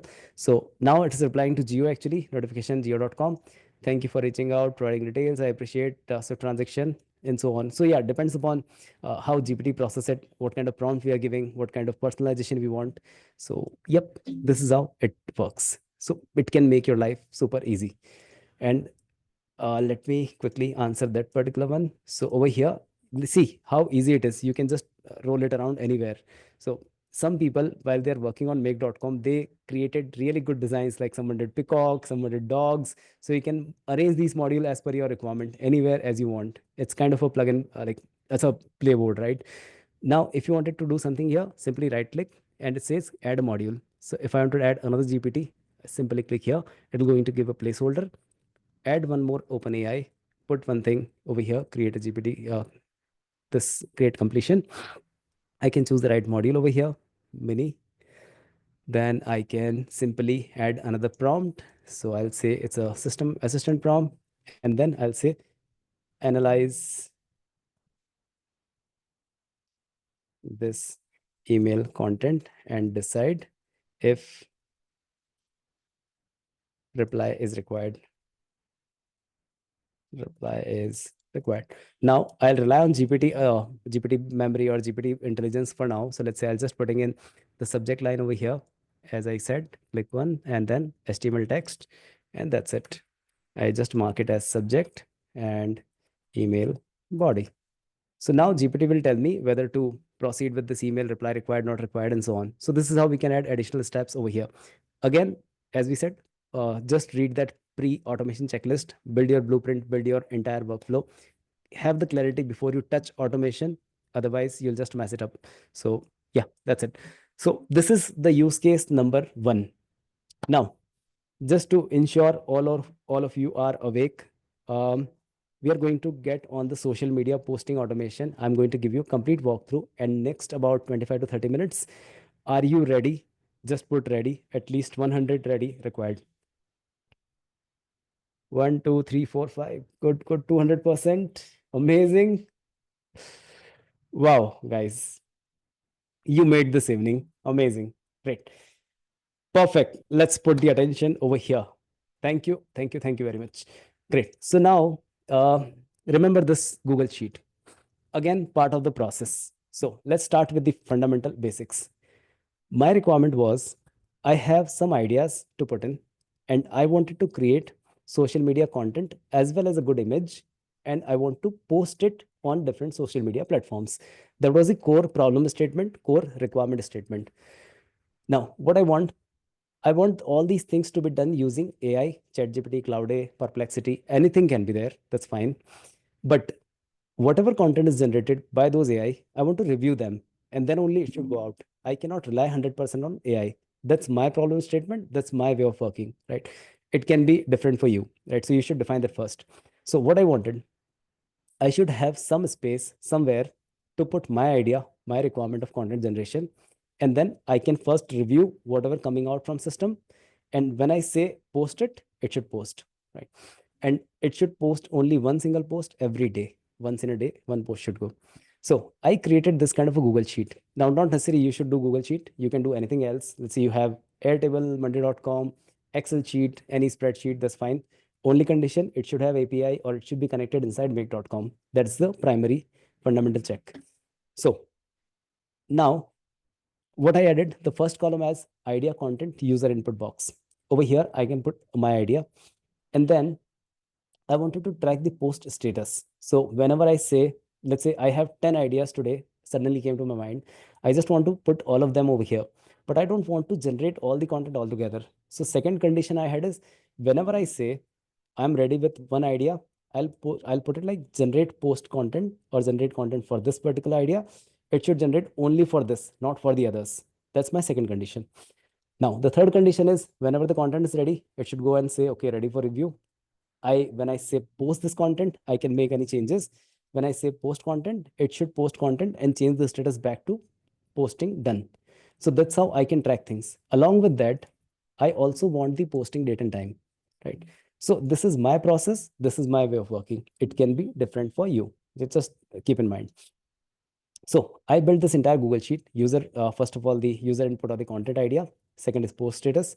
Third is I wanted to post on three different social media platform: Facebook, LinkedIn, Instagram. So I added three different columns for it. Now, there can be case. Let's say different social media platform has different kind of engagement, different kind of content formatting at all.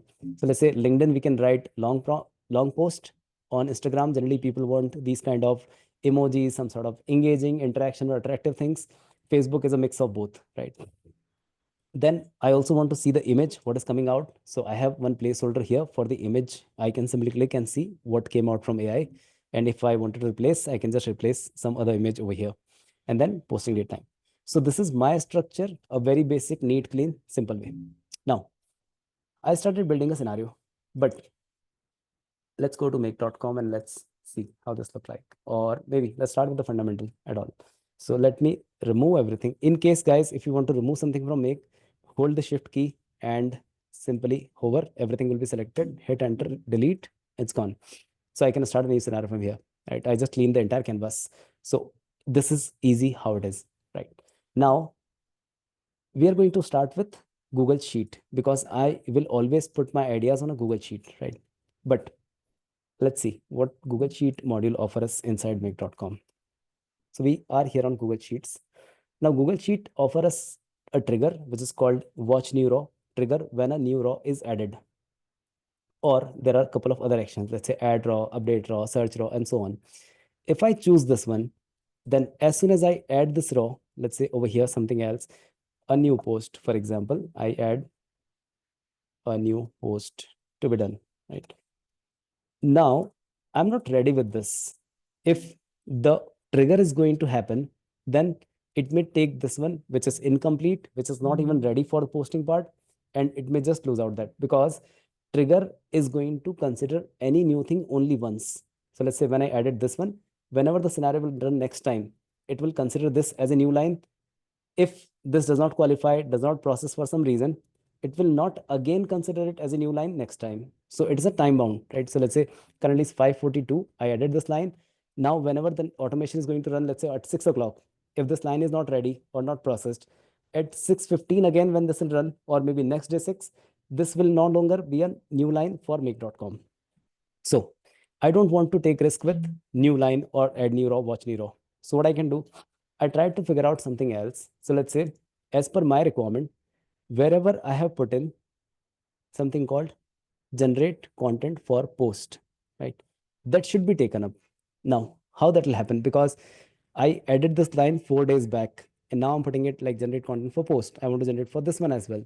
So what we have a module over here is called search raw, and search raw is coming with certain criteria. So it says return result matching the given criteria. So I simply choose this one, and every time now onwards I'm going to search raw wherever my conditions fulfill, right? So let's get in here. Obviously, first of all, we'll have to add connection. So we are simply going ahead and let's say click on this. Now, this Google Sheet API is not restricted on personal or G Suite. It was only for the email part because I think what Google considers 99% of the accounts are on Gmail. So mostly they wanted to convert people on Gmail, not on the Google Sheet or Google Drive or such things. So we can just like Google is putting no restriction with the personal connection or with the G Suite connections. So no worries about that. You can simply go ahead, sign in with Google. You'll find all of your Google account listed over here. You can go for your right account wherever you have sheets available. This particular sheet you have put in, click continue. It'll ask you certain permission, click allow, and this will be done. So currently I'll just cancel it because I already have a connection over here. Now, as soon as you do, it's going to give you a list of all the spreadsheet which are available inside your Google Drive because we provided Google Drive connection to this one. Now, our sheet name is called Master social media automation, content and posting. So let's go here.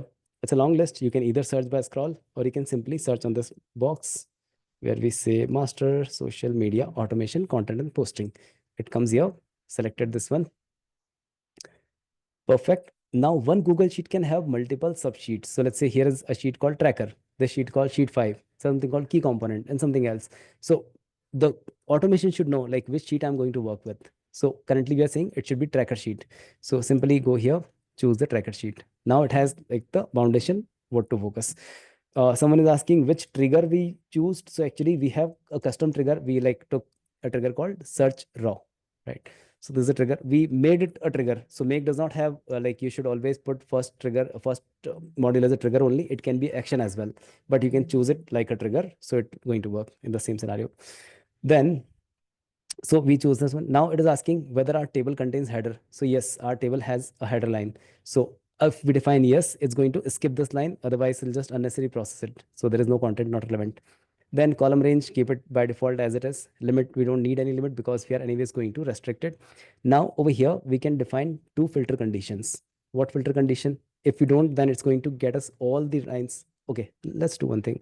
We are not defining any limit, no filter condition as such. Let's click OK and let's run this once. See what happens. So it is getting us all the line data and the output data for each row is considered as bundle. So it says bundle 1, which has post content idea, launch of a new milk product, post status, content posted. So all the column and the respective values coming in here, A, B, C, D, E, F, and so on. The second line is here. It's called row number 3. And you see here the new sale flat 50% on all apparel on Mumbai store and so on, generate post content. So all these 6 lines are coming in here. You see here. So 1, 2, 3, 4, 5 until row number 6. These 5 items are coming out on this entire module. Now we don't want like unwanted wherever the status does not match our condition. We don't want them. So simply what we can do is we have something called generate content for post. Let's go here. Let's do one filter and let's come in. Now, as soon as we click filter, it's going to give us all the column name. If you have column Z or maybe AZ or something, it's going to list everything over here. No limit as such on the number of columns listed. So column B has post status. So here we're going to put a filter.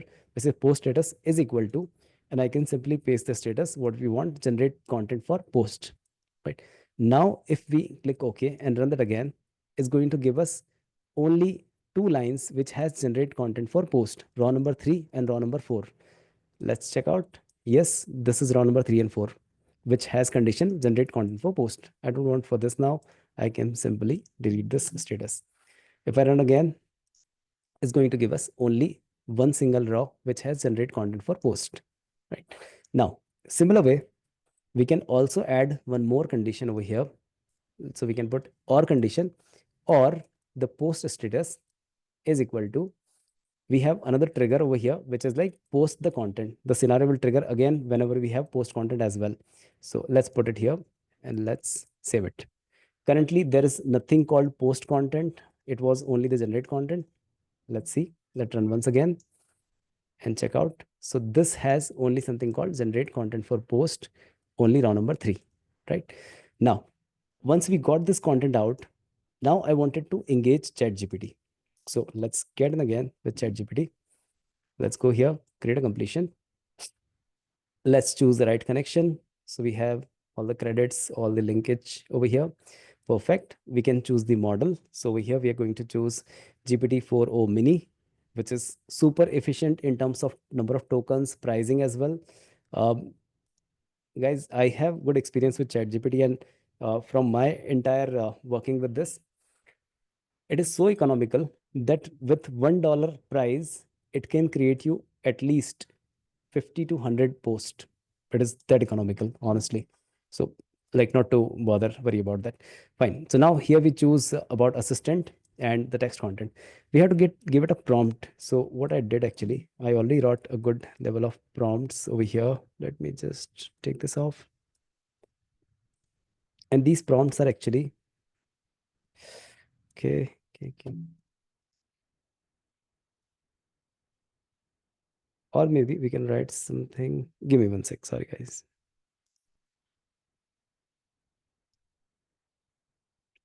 Okay. Um,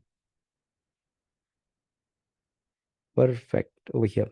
So I already wrote a prompt. You can see over here on the screen. So I said you are a professional social media content creator who specializes in creating platform optimized post for LinkedIn, Facebook, Instagram, and for a specific platform, I provided specific instruction. So for Facebook, it should have minimum maximum 150 words.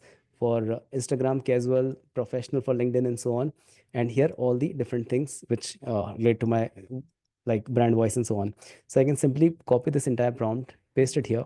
Formatting does not matter a lot. And then finally, what I'll do is I will add the input from my Google Sheet. So here it'll say input idea content,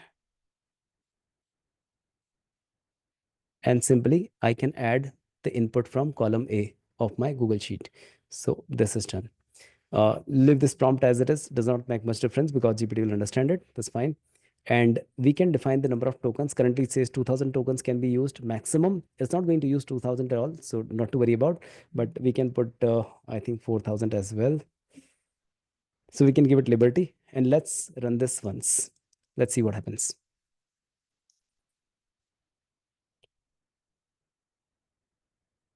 Okay, perfect. GPT return response. And over here we have things called JSON, and this is giving us an output like this. So it says Facebook post content, Instagram post content, LinkedIn post content, and so on.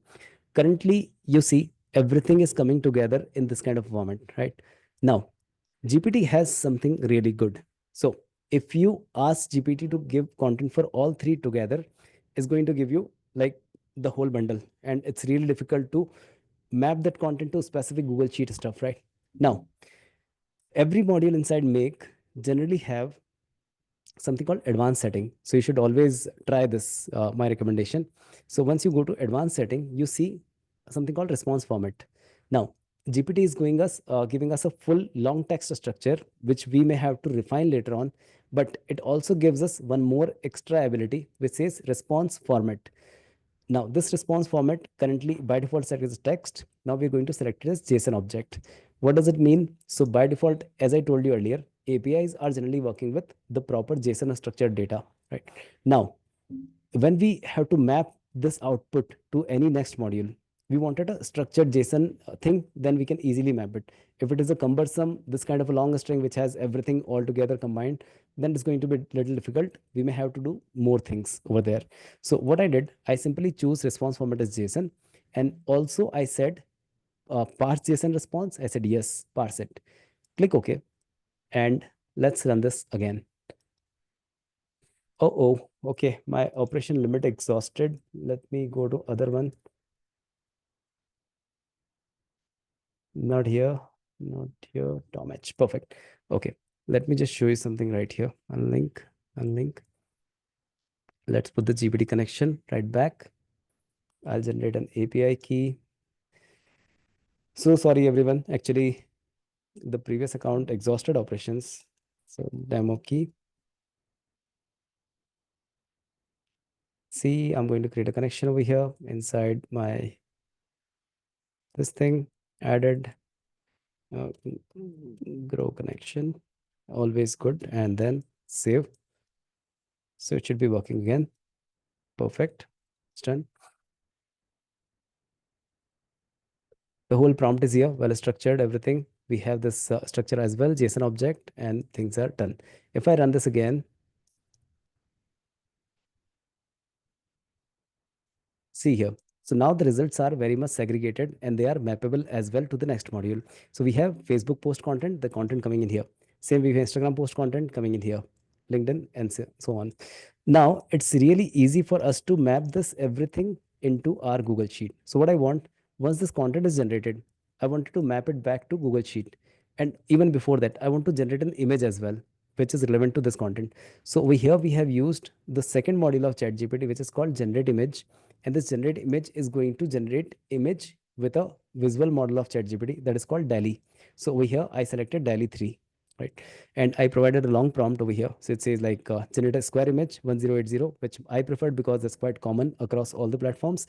Then there is something called style requirements. So minimalistic design, use colors, this, that, everything, all the instructions, notes. And finally, over here, I have something called main idea to generate the image, because All of these things are the instructions to GPT for image generation. But the core, what to generate, is something we have mapped from the Google Sheet.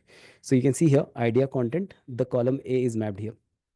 Now, there is a catch, or there is an important thing, trick, I would say. So, when you map this thing to generate an image, it may not be accurate because your idea is very much, um, let's say, very small at this point, right? You just put in a couple of keywords and idea statement, and you're expecting GPT to do things. Versus the GPT output for all of these content, let's say Facebook, LinkedIn, Instagram, this is kind of a final content which already available in the scenario, right? So what we can do is, instead of mapping our idea statement, we can map something more elaborated. So over here, instead of mapping this column A, I can map the Facebook post content, which is quite more relevant to this image, because the post is going to be like the image is going to be around this post content itself. So I simply mapped this output from this module, which is Facebook post content. I consider quite like more mature as compared to my main idea, and mapped it here. So this is also done. When this will give us output, it will give simply on a URL. Let me show you. Let's disconnect this part. Let's run this again. So we already have this particular one, new year sale on all apparels on our Mumbai store, 50% discount, generate post content. Let's see, content is generated right here. New year is bang and so on. New year is out, so things, right? Now it is generating image as well. Perfect, image is out. Now, in general case, if you generate an image over here using ChatGPT, it will give you image for download purpose. But in this case, it is not a download, right? Because it's already stored somewhere on cloud where you can download it from. So actually on the output side, it generated image and parked it on a online cloud URL. So you see here, URL came. Let's dive in and let's see what is that it generated. Perfect. Not bad. Not that great. Okay. So it says New Year sales shopping at 50% off, 50%. Everything is here. A couple of apparels are added. This was a basic idea. You can use Mid Journey or something else for your image generation. That's fine. But yeah, this is how ChatGPT is doing. It's a good job. It did. So now we have URL of image as well. And finally, we added something called update a raw module. What we'll do? Update a raw is actually when we generate content for this particular idea, we wanted to update content on column C, D, E, and F over here, right? So we can always review on the same line. Now, on the update content, sorry, update raw, it's going to ask us everything, the connection part, the file path. So we have this master social media automation file. Then it's going to ask us which raw you wanted to update and which sheet. So we said like sheet is tracker, which raw. Now we wanted to refer the same line. This raw should be updated, the raw number 3, right? So we went here and we mapped this raw number right from the previous module over here. So if you drag and drop this one, you'll see raw number over here, right? So just one raw is required.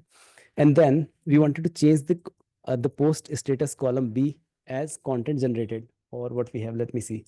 We have something called content is ready for review. So instead of this, I can simply paste it here like this. Let's change it back to generate this content, and let me see, posting done this way. And then we have mapped all of these output from this module. So Facebook, let me just do it again so you can have good clarity over here. The image here is gone. So by default, you will see everything like this. Now, Facebook content column is here. Column C, I can simply map it like this. Column D, I can see LinkedIn content can map like this. Instagram content mapping is this. And finally, the image URL, which is coming here on this particular output. So simply open this data, drag the URL over here, and that's it. Now let's see the magic again. So let's run it. Okay, what happened? Admin grow stacks. Let's see. Whitefield. Perfect. So it got the content out over here. Uh-oh. Let me just clean everything.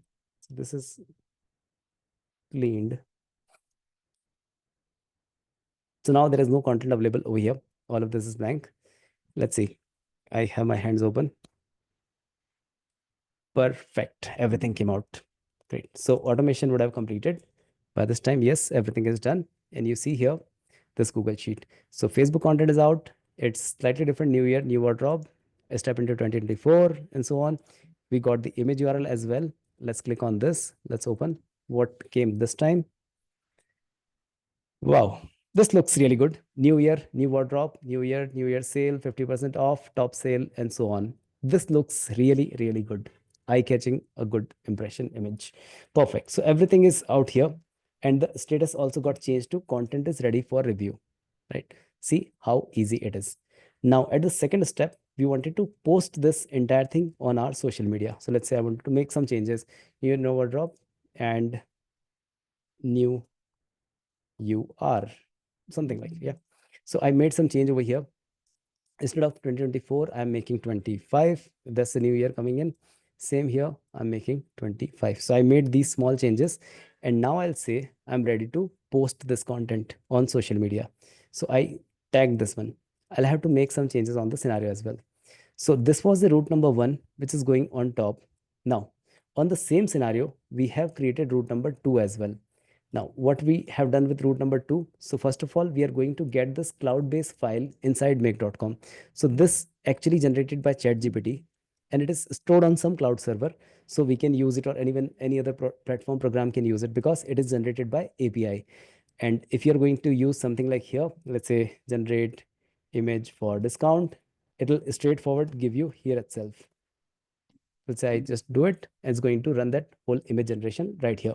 But that's not the same case for the API part. This is a UI, that's an API. So that's a different. See, this is generated. I have the download button over here. But obviously, since APIs are working, the API cannot, or we cannot download things from there. That other software is not going to go in that way. So we got the image URL. Now, first of all, we used a module called HTTP to get a file inside make.com. So we simply pass the, okay, let me just do one thing first. I'll show you. So currently we have only one post, one line status as post content. Now, you remember we haven't passed any filter over here. So let's say let's put two filters. One is going to be, let's say, generate content for post. So this is our filter number one. Or if the status B is post content, then also it will pick up the post, and the maximum limit is 1. So I'm going to get only one single line which qualify either this or this one. So it is going to give us all the posts which are either ready for posting or ready for content generation. Now we have two routes. Okay, how this route is work actually, let me show you. So let's say if you wanted to, earlier our scenario was pretty straightforward like this. So we have built this one, get content from this particular Google Sheet, do this on GPT, generate content, generate image, and put that entire thing into Google Sheet. Now, if you wanted to add something more, let's say if there is a if else condition apply over here, I want to add a router. For example, if my status is generate content for post, it should go on this route, do all these activity. But if my status is post content, I don't want to build two scenarios. I just want to do all the work in one single one. So what I can do is simply add a router over here, right click and add router, right? Now, this is how I can add another route. And this route can have a specific condition attached to it. So this condition actually gone here. Let's put it, let's remove this, let's remove this. So now in middle of these connectors, wherever two modules are connected, we can put filters. So let's say on first route, I'm going to put some filter. I'll say only when this thing is generate content for post, the filter condition is column B status is equal to generate content for post, then it is going to go here. If not, if it is a post content, it should follow this route. So I say post content status B is equal to post content, post the content, right? Now, first of all, on this route, we are going to get the image file over here. Then we have added a couple of modules. Let me just scrap everything from here so we can build it together. Now, first of all, we wanted to post this content on Facebook. What on Facebook? So basically, in case of Facebook, we can create post only on the pages, not on the personal profile. So be remember that personal Facebook does not give you API access. Otherwise, people would have flooded that. So they are just giving it for the business purpose. So here we can create a post, or we can create a post with video, post with multiple photos, update, delete, like, and so on. So over here, we are just going with create a post for now. I have to create a connection. So let's go with this, create connection. I'll say Manish connection, 8th December. Click save. It's going to open this pop-up. So Facebook does not require API key or something. It simply asks us, okay, go ahead and create this connection. Authorize your account. I click continue. Continue as Manish. Now it's going to ask me which particular pages or which particular account I wanted to track. So I think by default it has some predefined conditions. So it is taking that one. Perfect. So it got us gross tax, some other accounts as well. So I'm going for this gross tax page. Here it says what message you want to put. So simply click here and we have all of the output columns updated over here, like for linking. So we have Facebook content, simply drag drop Facebook content, link of that image. We have link of the image over here and that's it. Same way we wanted to add Instagram. Let's go for that. Instagram also not available for private things, your personal profile, but only for business. So you see here, over here we have photo post, carousel, reel, everything you can do. You can like post, unlike post, download media, reply to comments, create a comment on someone else's post. Super good configurations available. So we are going to create a photo post. Let's do. And perfect. We have gross tax page available, photo URL. So in this case, Instagram does not require us to upload any file as such. It's just asking for URL. I simply drag URL over here. Caption is my post content. So here's my post content for this. That's it. And it says any location and tag that you want. That's fine. No need. And then we are going to add LinkedIn. Let's check out LinkedIn. Fortunately available for both. I think LinkedIn is promoting automated posts from people as well, like from the personal accounts. So that's a great news. So over here, if you click on LinkedIn, you'll see either user post or organization post. So currently I'm going to create a user post, and you can do video post, image post, and maybe text post as well. So we are going for a image post. Now I'll have to create a connection. So click connect, create connection, choose among them. So we are just going with LinkedIn, normal authorization connection. I'll say Manish, 8th December, and click save. Perfect. It's opened over here. Let's authorize the connection. It's asking me ID password. Let's get in.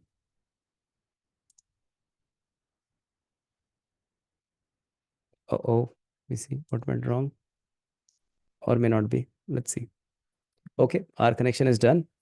See, guys, now LinkedIn requires us to upload a file when we are creating a post, a photo post. So it is asking us to map a file, and that's why we brought that file inside make.com. So make has this HTTP get a file module. So we used it to get the file from this image URL. As soon as you add any module on the subsequent line which require a file upload, it will automatically map any previous modules which has a download file available. So you see here, HTTP get a file by default came over here, right? I did not do anything, and it is taking file from here. If there are multiple modules, I can choose among them. So all of the listing will come here. Then it's asking for content. So content we have over here, LinkedIn content, simply map. And then post visibility, do you want to keep it public? You want to put it in main feed? I said yes, main feed, keep it public. Reshare is not disabled, that's fine. And let's click OK. That's it. Once again, fine. Once all of these will be done, what I want is I want to change the post status, that particular line status, as post like posting is done. And I also want to put some date and time over here when this post was done. So let's get in. Let's go to Google Sheet again. Let's update a raw. Again, it's asking us what is the spreadsheet ID. So let's go and search for that. So here we have a folder called Growth School. Then we have, I think, another folder called Masterclass 1. And then we have social media, spreadsheet or Google Sheet connected over here. Now, among that, it's going to ask us which sheet you want to update. So we'll go with tracker, which raw you want to update. So obviously it should be dynamic. I want to update the raw, the same raw which is coming in from here, right? So I mapped the value of raw from the first module. Then it is asking what all things you wanted to update across all the columns. So I simply want to like uh, post done. Okay, let me see what was there. Posting done. So let's do posting done. And content is already there, image is already there, no need to update them. Posting date and time. So make got something, a really good feature, a calendar over here.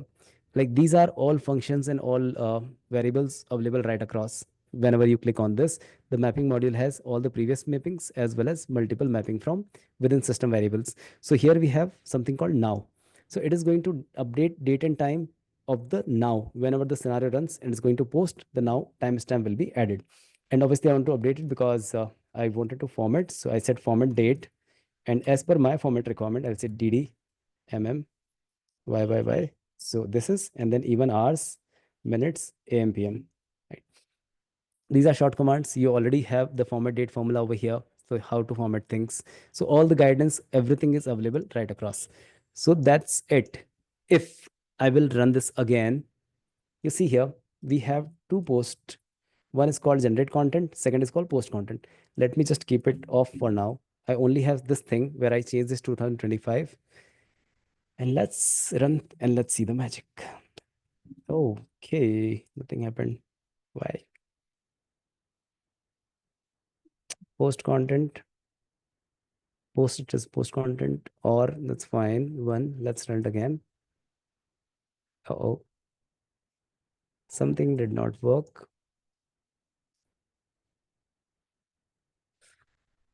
Okay, it says post the content actually, and what I have put in the filter is post content. That's my bad. See here, these small things can also matter a lot. So this is post content. What I should have put is post the content. One more thing you should remember, these filters have sensitivity as well, or multiple configuration. So when you see this one, text operator has multiple things, equal to case insensitive. So let's say if your post content P is capital or small, it doesn't make difference, right? So simply keep it like case insensitive. In case we are working with date filters, or let's say date and time operators, number operators, there are so many operators given over here. So choose the right one, like well properly. Exist, does not exist, these kind of operators, right? So here also I'll just make it case insensitive. Let's run this again. Perfect. So it's going on this particular route. You see here, this got the image. Facebook post done. Instagram post also done. Should be done now. Perfect, perfect, perfect. Let's see first of all, the posting status changed to posting done. Let's come here. 8:12, like today's date, 9:11 a.m. Actually, this is a US client account, and that's how it's following that particular time zone. Now let's get back on our Facebook page and let's see what happened. Here is the gross tax page. Okay, great. Our post is out 1 minute ago. New year wardrobe. This whole thing. See, I changed something here. New year, new UR, and so on. So this post content, everything came up straight up. Same way, this was our milk example. Let's refresh the Instagram. Perfect. The same post came here as well.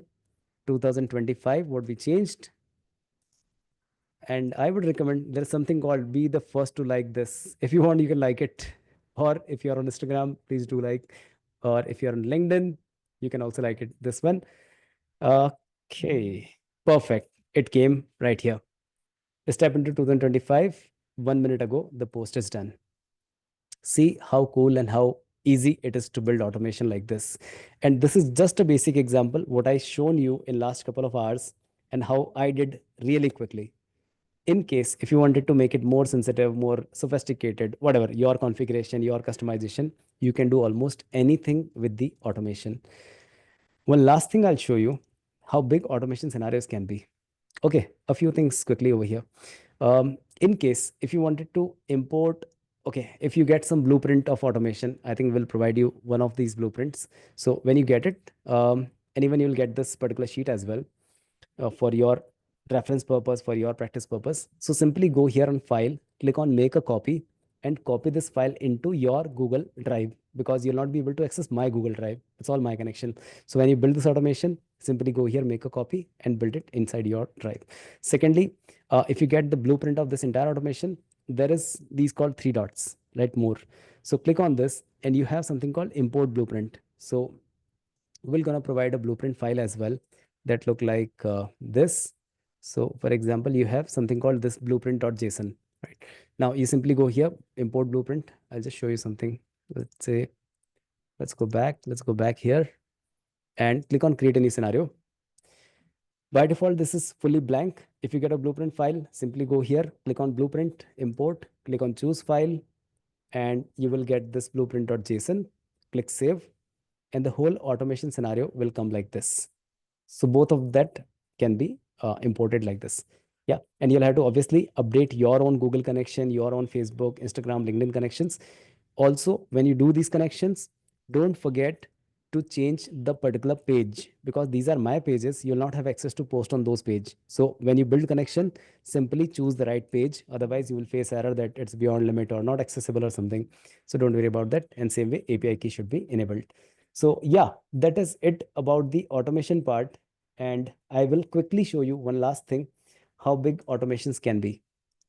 This was one pretty straightforward example, but many work we did for different clients. So you can just see, realize how big things can be.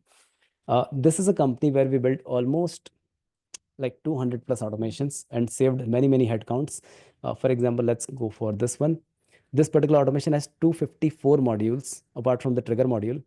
And see how many things are connected.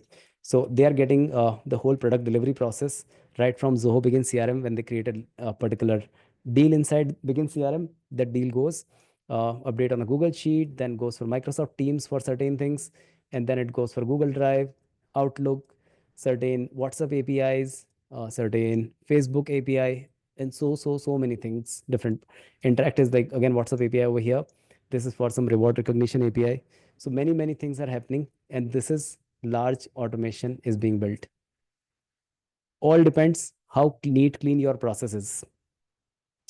So yeah, that's it from my side. Any questions, or maybe I can hand over the session to Om, so we can take it forward. Or Funny. Amazing. Thank you so much, Manish. And folks, I'm looking at all of your expressions. I know that, the last 1 hour got very intense for many of you. You might not have even understood what was happening, but you stuck around. And I'll tell you how you should ideally be taking in all of this, right? When you entered this session today, right after lunch, many of you would not even have seen the interface of Make at all. But now you have seen the interface and you have seen what is possible. Sure, Manish multiple times said that is it. Now the automation is going to start working. Vaibhav also in the earlier session, he said within 2 days we built the Jerry EA agent. Of course, it took us only 2 days, but it took us 2 days to build that, but it took us a lot more time to learn how to build it, right? To learn and practice. So the idea with this session was to expose you to what is possible with AI. And I think that is what we wanted to do. I see a lot of thank you messages coming in. Manish, thank you so much for doing this for our learners again and again and again, in spite of your busy schedule. Folks, I'm opening up the Slack channel. We know what to do. I have a few announcements to make, and these announcements will blow your mind. When I said that we are going to take care of your learning and your practice, I truly meant it. And I'll show you how also very, very soon. But on the Slack, I would love to see messages coming in for Manish, because Thanks what a lot, guys. Great, thank you. And I'm overwhelmed with your all responses. Thanks a lot, everyone. And folks, you all have to understand one thing, right? What you saw in this mastermind was not just mentors coming and teaching you, but actually debugging things in front of you. There were instances when the automation was not working, and Manish fixed that in front of you. And that is the beauty. That is what is going to happen when you are also going to be doing all of this on your own, right? And that is not something that you will find anywhere else. Yesterday and even today, when Weber was taking the session, all that you all understood, I hope you were able to go into the minds of all of these people and how they are thinking about the process. I could see many people saying, hey, I'm from XYZ domain, maybe this is not useful for me, and all of that. What you need to understand is this is the process that we tried to teach you in the mastermind. You all have to now think about use cases that are relevant for you and build such things all by yourself for the use cases that are relevant for you, right? So, Manish, once again, thank you so much. You can see all of the love that people are putting out. That's the true inspiration, honestly. Like I wait for this time, how much value I added to people, and like what they got from the session. So thank you very much, guys.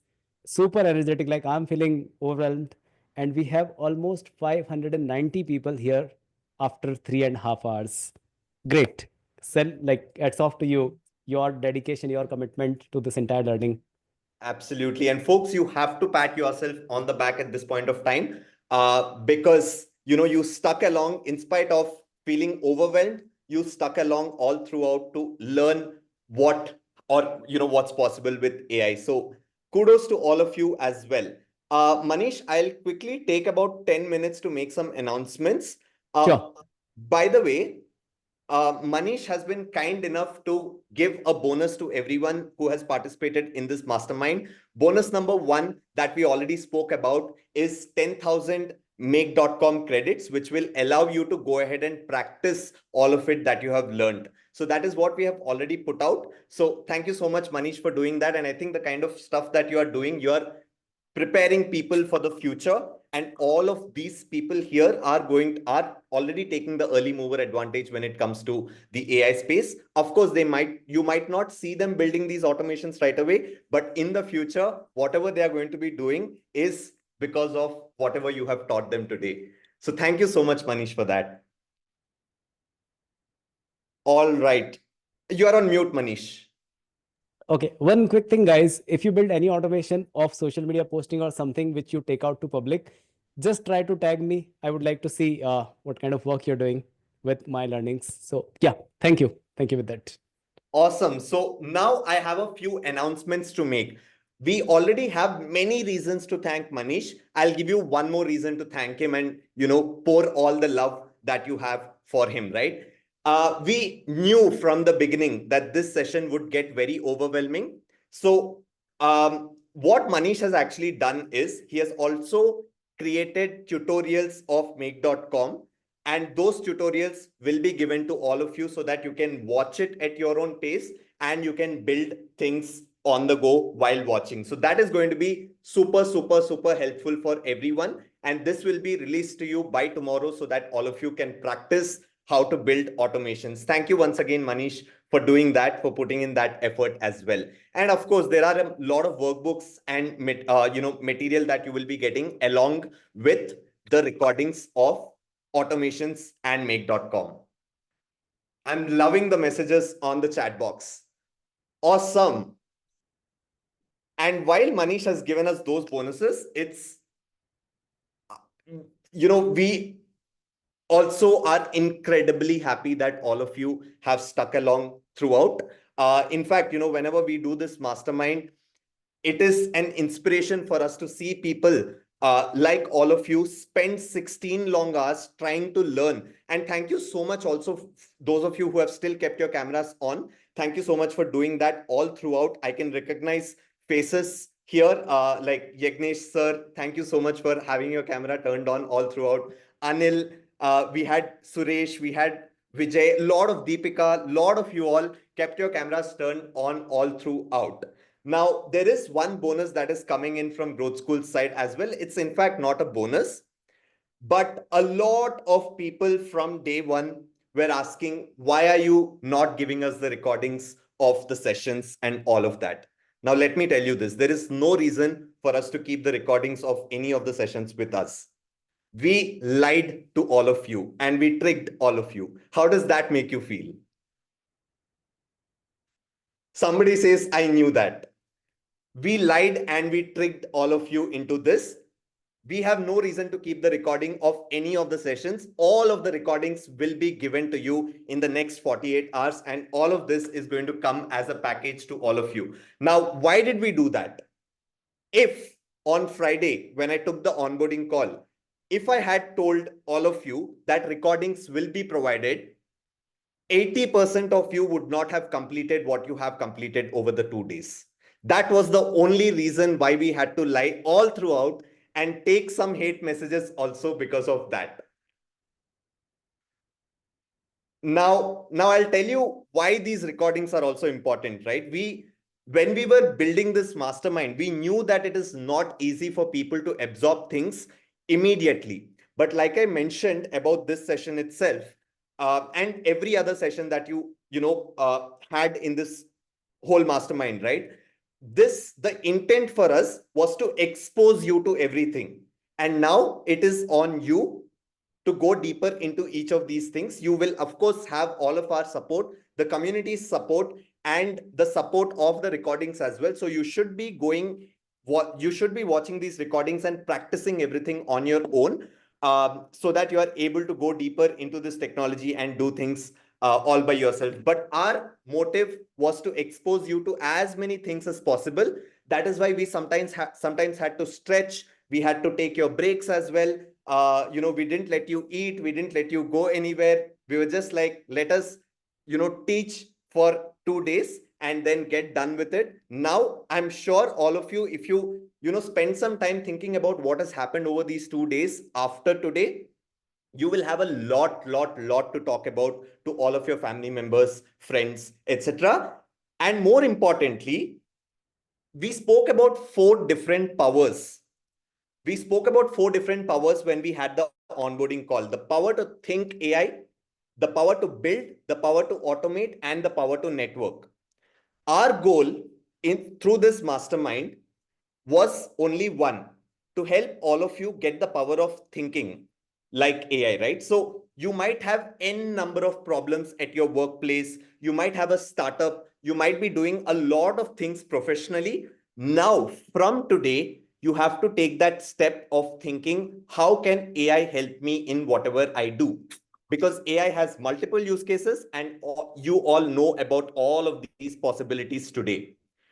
How to solve it is something that you will figure out eventually, but at least thinking of AI solutions is the starting step to everything, and this mastermind was built exactly for that. Amazing. So now that I've revealed these bonuses, let me also tell you this, right? Over the next 48 hours, please do not ask us for the update about the recordings and all of that. It is going to take us 48 hours to upload them to the portal, but all of this is going to come as a package to you, right? We had multiple workbooks. We have make.com tutorials that we are going to be giving you. We have recordings of all of these sessions, and each of these recordings, the size of it is like 8-10 GB on Zoom. So it is going to take us time to download it, process it, and all of that, and upload it onto our platform and then share that with you. So all of this is going to come to you as a package on the Growth School platform. And once we are ready with it, and it will happen in the next 48 hours, that is my word.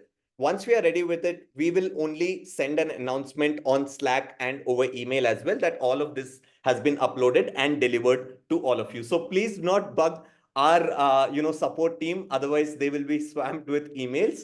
We will be sending everything to everybody.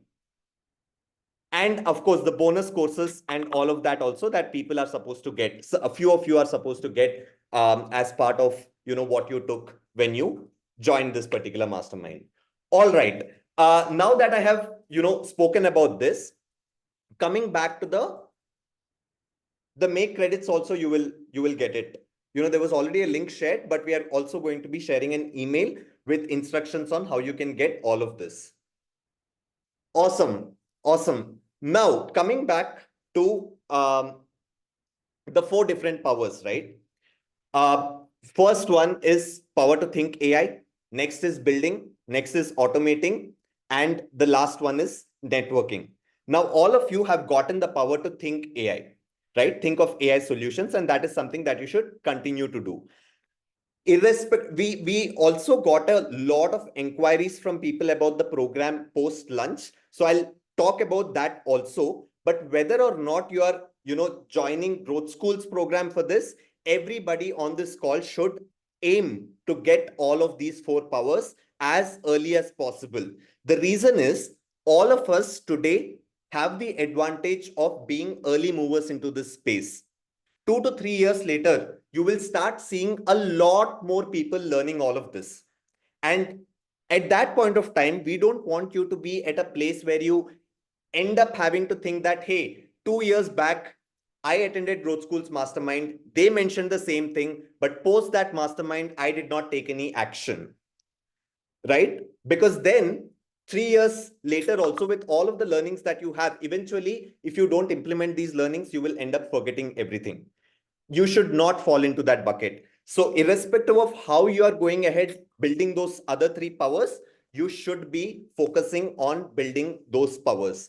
A lot of you mentioned that you were not able to book your interview slot. And for that reason, what we did is, usually in all of the previous masterminds, see, we have a small team, and there is a lot of bandwidth that goes into interviewing people, selecting people for a program like this one. And that is the reason why we only opened 2 days all throughout. But the kind of response that we got today and the messages that we got today told us that people were not able to book the Calendly slots. Uh, okay, my laptop is okay. Am I audible? Yeah, I am. A lot of you messaged us saying that you were about to book and the slot that you wanted on Monday disappeared. You were not able to find a convenient slot on Tuesday as well. And for that reason, what we did is we opened up a third day, and our team is going to put in that effort since it's also the final admissions cycle for us. Out of all of the interviews that we are going to be taking, we have 17 people that we will be picking from this, right? And for that reason, because we opened the Wednesday slot, what I'm going to do is I'm going to ask our team to post the Calendly link one last time on the chat box in case you have not been able to book it earlier because the slot didn't work for you or whatever reason. You can now avail whatever slot you want on Wednesday as well. So Om is going to put down the Calendly link once again for one last time on the chat box in case this is an opportunity that you thought you would not be able to avail because of slot availability. Now that problem is solved. Our team is going to spend Wednesday as well to take interviews. Now, I'll also tell you how you need to be looking at these interviews also, right? It's absolutely free for you to go ahead and block your interview. Why are we so excited to take these interviews is because in every conversation, each conversation goes for around 30-40 minutes. And in every conversation, the only thing that we discuss is AI, right? We ask you what you do. We go into your professional life. It's also exciting for us because we also come up with a lot of use cases while talking to you in terms of how AI can help you. Somebody was just asking me, hey, I am from the finance background. I don't think all of this is going to help me. I said I would love to get on a call with you because there are thousands of use cases that come to my mind today in finance domain. The same happened with a lot of people, and that is what keeps us excited. So it's not even about whether you are looking to take part in the AI Generalist program. What you need to ask yourself is, will you be fit enough to take part in that? And when I say fit, what does that mean? What we check for is, are you able to think of AI solutions after this mastermind? If you are, and if you're coming up with at least 2 to 3 use cases that you would want to talk to us about, we would be happy to share all of the knowledge that we have gained over the last 2 years in this space with you on that call. So go ahead, take this opportunity, book that interview slot if you have not already booked it. And like I said, we have opened Wednesday as well. I'll just show you, I'll just share my screen once and show you how you can book the Wednesday slots as well. Just give me a second. Awesome. So this is what the Calendly page looks like. This is what Vaibhav also showed. And as you can see, we have opened up Wednesday also. And from 10:40 in the morning, all the way up until 7:20 p.m., we have slots available right now. You might not find these options on Monday and Tuesday because we got a lot of bookings when Vaibhav spoke about the program. But now that we have opened up Wednesday, you have that opportunity as well. And what really excites us is also the offline angle to this, which is going to help us meet more AI enthusiasts in real life. And yeah, that is happening at Google. We are going to be talking to a lot of people from Google as well to kind of get their insights on what's happening. And yes, Garv Sharma, you will get a certificate for attending the mastermind completely. Awesome. Now, how many of you are founders here? Drop in a yes on the chat box if you are a founder. I want to see how many founders we have here listening to me right now. Awesome. Now, do you think this sort of a training will help your team members at your companies? Drop in a me. Out of these founders that we have on the call, drop in a me if you think that this training is going to help all of your team members as well. Awesome. Awesome. Awesome. Awesome.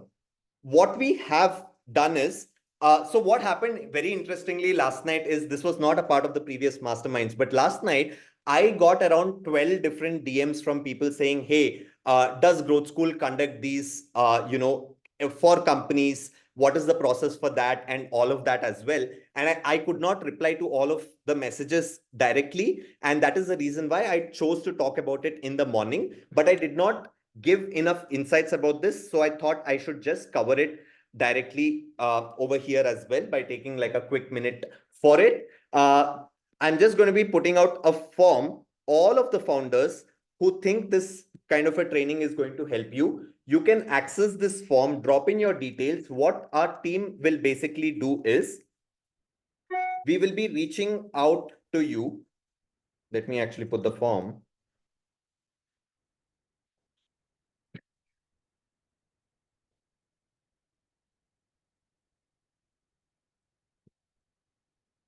All right. The form is on the chat box. All of the founders, what we are going to be doing is what we generally do is we conduct offline trainings and online trainings as well across cities in India. Now, that is the constraint that we have, that we don't do these trainings offline outside of India. But outside of India, we do online trainings. So whatever you think is convenient, that is the approach that we would take. And of course, the trainings that we conduct for companies are way more customized to what the company does and all of that. And that is the reason why we ask a few questions in the form. I'm just going to be showing that as well. So, this is the kind of form that you will see. You will have to enter your name. Please enter your work email address and your phone number as well. And your designation also becomes very important for us, and your team size. We would want to know what size your team has. It could be a small team, it could be a big team as well. And what are the skill sets that you really are working on? You can mention that and submit it, and our team will get in touch with you, and our team will share or discuss with you in terms of how we can make that happen. Awesome. Someone says, I did not get a confirmation email after booking for interview. Folks, those of you who have booked your interview, you should be getting an email from Google directly. The interviews are going to be conducted on Google Meet. If that is a platform that anybody has never used, you will just find an option in your calendar to join the Google Meet link. You have to just click on that very convenient platform. We are going to talk on Gmeet, and these interviews are conducted by people who have been involved in the AI research. I can see a few people with whom I had spoken to earlier. I don't know if you are able to recollect and recognize me as well. But yeah, those of you who have already taken these interviews, you don't have to go ahead and book it. But the others, you can go ahead and book it. And yeah, I was saying interviews will happen on Gmeet, and you should be getting that as an email as well. Right, the confirmation. Okay. Now, there's one last thing that I want to talk about before we go ahead and understand if all of you want to participate in the breakouts. I understand that, the breakout session for this particular workshop that you attended on make.com may not be very easy because you need to practice it yourself. And that is why we have a detailed workbook. But before that, let me open up the chat box once again for one last question, right? There are many of you who had to pay to get into this mastermind, but usually what we have seen is, while Growth School is known for its marketing and all of that, what we have always seen in every mastermind is that about 20 to 25% of the audience always comes through referrals, right? And this referral until today has been word of mouth, just because of the experience that people have been having and the learnings that they have had, right? We have never done anything for the people who were referring us. But then this time we decided that we should actually do something. And we have something in our mind that might have come to you as an email already, which I'll show you all. But what if I tell you that there is a way in which you can pretty much get the money back that you actually paid to come to this mastermind just by spreading the word? It is, of course, important for everybody to learn AI. And if you think that this mastermind has been valuable for you, there is an email sitting in your inbox right now. I will actually show you that email. It's going to look like this. Yeah. the email that we had sent out some time back is going to look like this. This has come from my name to everyone. You can just type funny from growth school in your search box. Some might have gone to someone's spam box also, so you might want to check that, but I'll tell you how or why this becomes important. See, it is extremely important for everybody to learn what is happening in this AI space, right?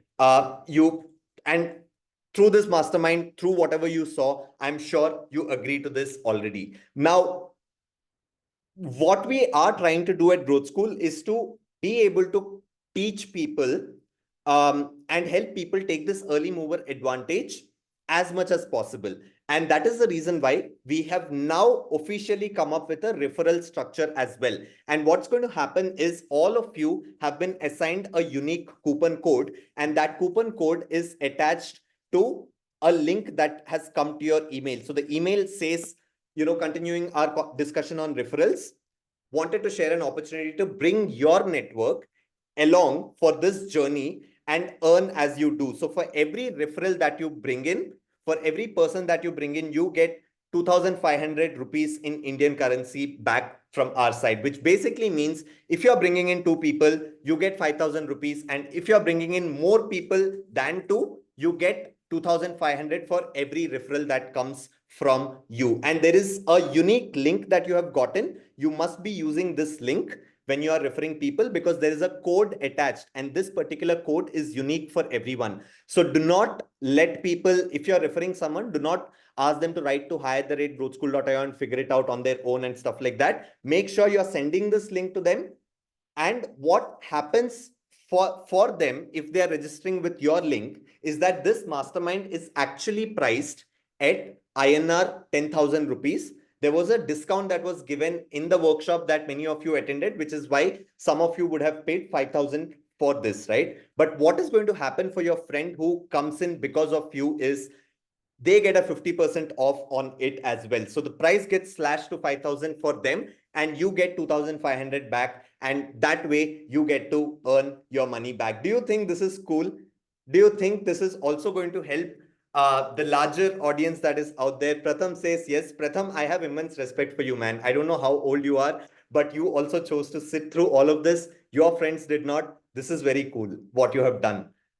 Amazing. So now that that is also out of the picture, what we will do right now is a lot of us have made commitments on our social media platforms already. You made a post on LinkedIn and all of that. Now is the time for you to go ahead and show off that you completed the mastermind and that you sat through it for 16 hours, and also talk about the learnings that you have had, because that becomes the most important part of what you will be sharing with your networks, right? You should be telling your audience on LinkedIn that you now know the foundations of generative AI, you know prompting techniques, you know how image models and video models work, you know how tools like Midjourney works, you know how custom GPTs are built and what are the use cases of it, you know the world of automations and what is possible, and a lot more, right? So I'm going to hand this over to Om right now for him to lead us through the process in which we can go ahead and make that post on our profiles, telling everybody in our network about what we have learned. So Om, over to you. Okay, let's do this. And Swati, yes, we have a template created for that. There is nothing that we are doing at Growth School today that does not have AI involved in it, right? So there is a product that is built for this as well. Okay. I will put myself on mute. Yeah. Perfect. Okay. How many of you took a commitment on day one onboarding call? I think few of you missed because you didn't join the onboarding call. But how many of you remember that? Perfect. Okay. We're going to do that again. We're going to complete the loop. We're going to complete the loop and finish our last learning of the power that we spoke about, which is power to connect. I'm going to turn off the chat now. The link will be on your chat. Complete your commitment. In case if you have not done that also, you can still do this. What we are going to do is there's a link in your chat section that you will pick up, and I will share my screen. You will land on a page like this one. this is something that we did when we started masterminds, which is we committed to spend 16 hours over the next 2 days. We are done with the 2 days. So we are going to complete that loop and say that, yes, we have completed and these are the skills that we have learned. Okay. So again, if you use the link on the chat, you will come to this page. Okay. The page look exactly similar. The post will be different. Let me write my name once again. Here you will be asked to write your name. Let's say Om Prakash Astani. What do? I had community at growth school.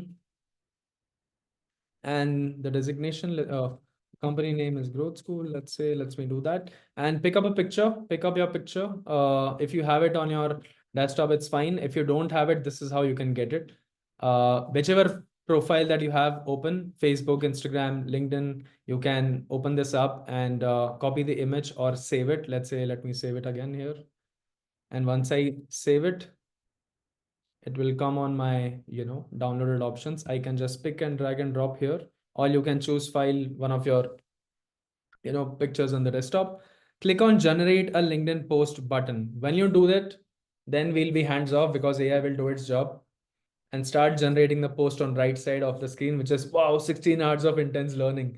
A huge shout out. As a head of community of growth school, I've always been fascinated. Here are my top learnings, which are 1, 2, 3, 4, roughly about 5 that we learned. And now that the session is over, I'm ready to dive in. And this is a commitment that we are going to continue moving forward in learning AI. Okay. And sometime the image section may load it for you, because sometimes it basically will take your image and basically generate that. Today, for in the first one also, it was loading for a few people. This time I think it's loading for me today. What I'm going to do is, let me try doing what I always do, which is an Indian method of removing history and doing all of Yeah, that. and people who are currently looking for jobs, there's a question that came to me that people who are currently looking for. Yeah, people who are currently looking for jobs, if your question is what do you post as a job role, you can pretty much write that you're looking for positions or looking for opportunities. That will also come um, in the post, and people will get to know that you're actually someone who is looking for opportunities. And if your post really reaches them, you might get a DM from recruiters as well. Yeah. So once the post is generated, basically what you do is, 1 second, I'll just quickly show that to you. The screen got stopped in the middle.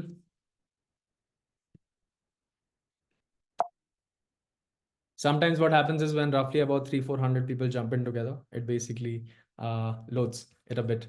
So let me do this again right in front of you. If I'm, let's say I'll just type my first name. And why this information is important is because it puts up on your image that is generated as well. I already downloaded my picture, so I'll get that from my screen, which is this one. And if I generate it,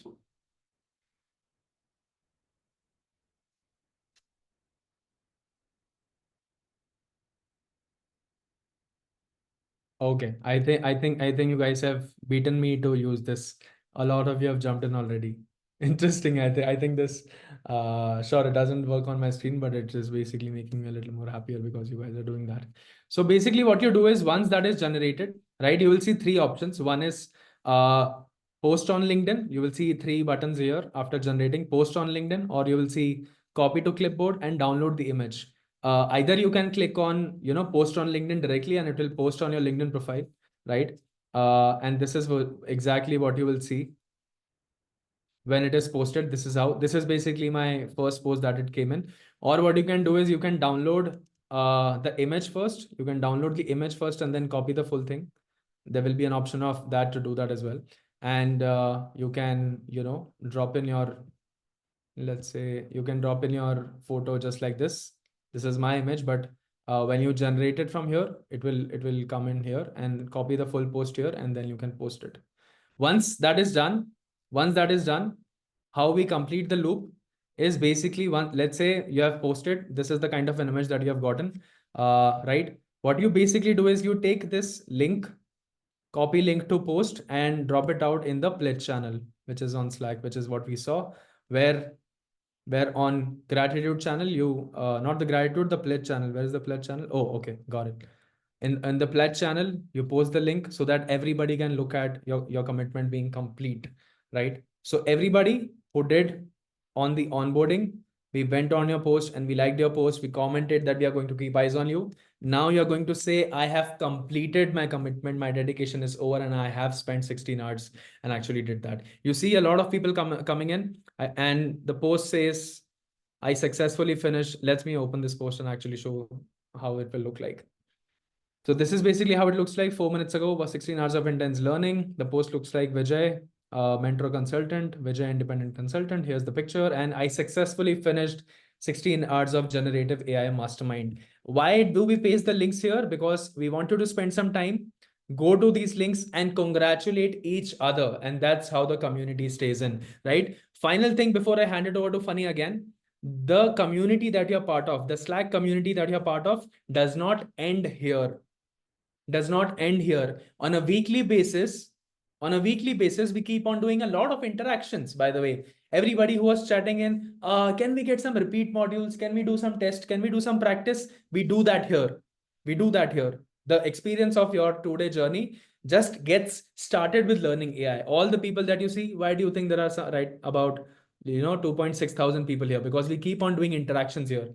What will happen is, whenever we do these announcements and engagement, you will see this announcements coming up in global announcement, and will be added to a new respective channels where we do practice, or whoever is interested. Let's say somebody is saying that, oh, I want to lead a meetup in Pune, we'll do that. Somebody is saying, oh, can we practice automations next weekend? We anyways do that. Can we practice LinkedIn personal branding, increasing that? We do that. There are multiple 6 to 7 initiatives that keep on going on every weekend.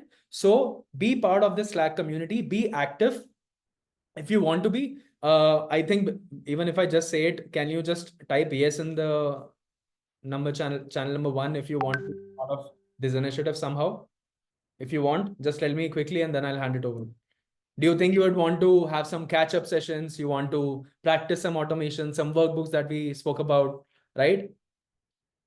Just take some 15, and whenever you have any questions or problems in AI, make sure to post it down here. Our team is available. All the people that are in the community available to help you out and sort it. The job with masterminds is to give you resources to get started with AI, but not stop there, to go forward with the help of community as well. Okay, that's basically what you do. You finish your commitment, drop down your LinkedIn links here. If you're not on Slack, drop it down on the chat of Zoom, and we'll pick it up from there. And yes, I'll see you guys very soon once again. Yeah. Awesome. Thank you, Om. Folks, I'm opening up the chat box. What I want to know is, after you made the onboarding post on Friday on LinkedIn, how many of you saw, drop in a me on the chat if you saw your profile visits increasing or some traction coming to your LinkedIn profile. Drop in a me if you saw that happening. Early signs of, people coming to your profile, unknown people. That is what is going to happen, right? Once you do this, because there is a lot of traffic that comes from growth school side also to your profile. 104% increase, says Hardik. So everyone should certainly do this, irrespective of whether you're doing this now or later. And those of you who are not on LinkedIn, if you're still a working professional, you should certainly create an account on LinkedIn. That is my personal advice to you, right? Yeah, someone saying, Pratham says, I'm not on LinkedIn, unfortunately. Age limit issue. Oh, then that's fine. But if you are someone who is a working professional, you should ideally be on LinkedIn. Awesome. So I have the workbook here on my screen. Do you all want to participate in the breakout activity right now, or would you all like to do it later along with the recordings? Later, someone says, no, no, no, not now. Okay. But what I'll do is, just so that you are very clear later about this, I will once share my screen and I'll walk you through the workbook that we have for this session as well, right? So you will be getting this workbook. It's the 5th workbook of this mastermind, and this is the final workbook, right? This is all about building automations with make.com. What you need to do here is, there are 3 automation examples that we have given you. And if you complete all 3 of them at your own pace, you will build that skill of building right? The second power, you will unlock that if you are able to do this. So try and do it. It could get slightly challenging, but when it gets challenging, that is when you have to come to the Slack platform, tag either one of us, and we will help you out. So there are 3 automation examples that we have given here. And there is a gift as well from Manish's side, which is the 10,000 operations that we spoke about. And you have detailed instructions and all the Google Sheet links, etc., that you would need to be able to, build this automation. We have also included GPT prompts that you need to go ahead and use on make.com. So go through this go through this particular workbook very clearly in a detailed manner, and you will be able to figure this out. Is that cool? Do you all think you will be able to do this on yourself later? Yeah, the workbook link is going to be put up on the chat box in just 1 second. Okay. Rahul wants the... Okay. I'm turning off the chat box. Rahul also is asking me for the Calendly link. Okay. Om, can you also put up the Calendly link on the chat box? Couple of people are asking for that. Now, where are we at in terms of the agenda? We are now getting to 7 p.m., 5 minutes to 7 p.m., and we are officially at the end of the mastermind. Congratulations to everyone for completing it. Kudos to all of the effort that all of you have put. Like we said, this is only the beginning, supposed to be the beginning. You have to practice. That is the promise that we want you to make to yourself and to us as well, that you will practice and not let these learnings go away into thin air. That will happen if you get into your regular day-to-day work from tomorrow. But when you step into office tomorrow, you should step in with a different mindset, right? Hey, these are the things that I do on a daily basis. This is what I learned over the weekend. Where can I apply this technology now? And that these are the conversations that we would like you to have with all of the people in your office and other places. Now, throughout the mastermind, we have not heard from you. So while we say that this is the end of the mastermind and people who now have to drop off are free to drop off, you have completed it like we promised. We are going to deliver everything from our side in the next 48 hours. It is going to come as a package to all of you that will also include the certificate, and all of this will be debriefed on an email as well, along with links, so that it is very easy for you to go ahead and access the material in 48 hours. So in case anybody has to drop off, the mastermind is officially done at this point of time, and you can drop off. But what we, Om and I, really want to do is to hear from some of you, hear from your experiences from your side. So we will start unmuting people one after the other. But one request that I have, we want to hear from as many people as possible in the next probably 15-20 minutes that we are going to hang around on this call. So you can quickly introduce yourself and talk about how this experience has been for you. Those of you who have booked the calendar already, from tomorrow morning onwards, we have your interviews happening. We will be talking to you there as well, but we would love to hear you on this call also. So raise your hand on Zoom if you want to speak to the larger crowd, in front of the larger crowd. Speak to us, share your experience. I can see Vijay raising his hand, so I will have him go first. But okay, there are two Vijays who raised their hand first, so both of them will go one after the other. Where is the one that... Oh, wait. Oh, yeah, he's here. Vijay Dhawala. Yeah. Though you have not raised your hand on Zoom, my screen is moving very quick, so I'm not able to figure out what is happening. Because he was raising his hand. Yeah. Yeah. You're on mute, sir. You will have to unmute yourself. Hey, thanks a lot, Manish and Om and the whole team. Okay, by the way, quick this one. I am an IIT grad. I'm 57 now, but I keep myself young at all times. So there have been these times things that I've been doing. So I take this venture steps basically, but you have more than lived up to whatever you have committed. It's fantastic. And I wish all the positive energy with you for your team and for Growth School as a company and for the country as a uh, this one. So I'm just thrilled, man. And I already referred about half a dozen. I put a personal message to Om also, okay, who are coming Okay. even before you gave your offers to do these things. It's phenomenal, and I think everybody. This is I'm younger now by at least 30 years. Let me tell you that. Okay. Thank you. It's very inspiring to see people like you come and participate and sit along throughout with that intent to learn. Thank you so much for participating and thank you so much for your kind words, sir. Okay, Om, it's up to you. My screen is full of people. I love this energy that all of you are showing. Just makes me. We have been working overnight on this, but I think this moment just you know just face it all for us. Yeah, Om is going to Give choose me just someone one right. second. I'm just finding a space for me. Okay, perfect. Let's begin. Let's begin the next person. I can see a few people. Oh, roughly about 20 people raising their hands.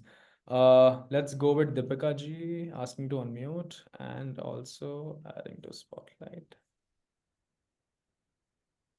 Asking to unmute. Yeah. Yeah, perfect. So a very good evening and thank you so much to Funny and Om and the entire team. It was a wonderful experience. So I'm a spiritual healer and meditation coach, and I wanted to learn it for myself. But now, I mean, to automate certain things and all of that.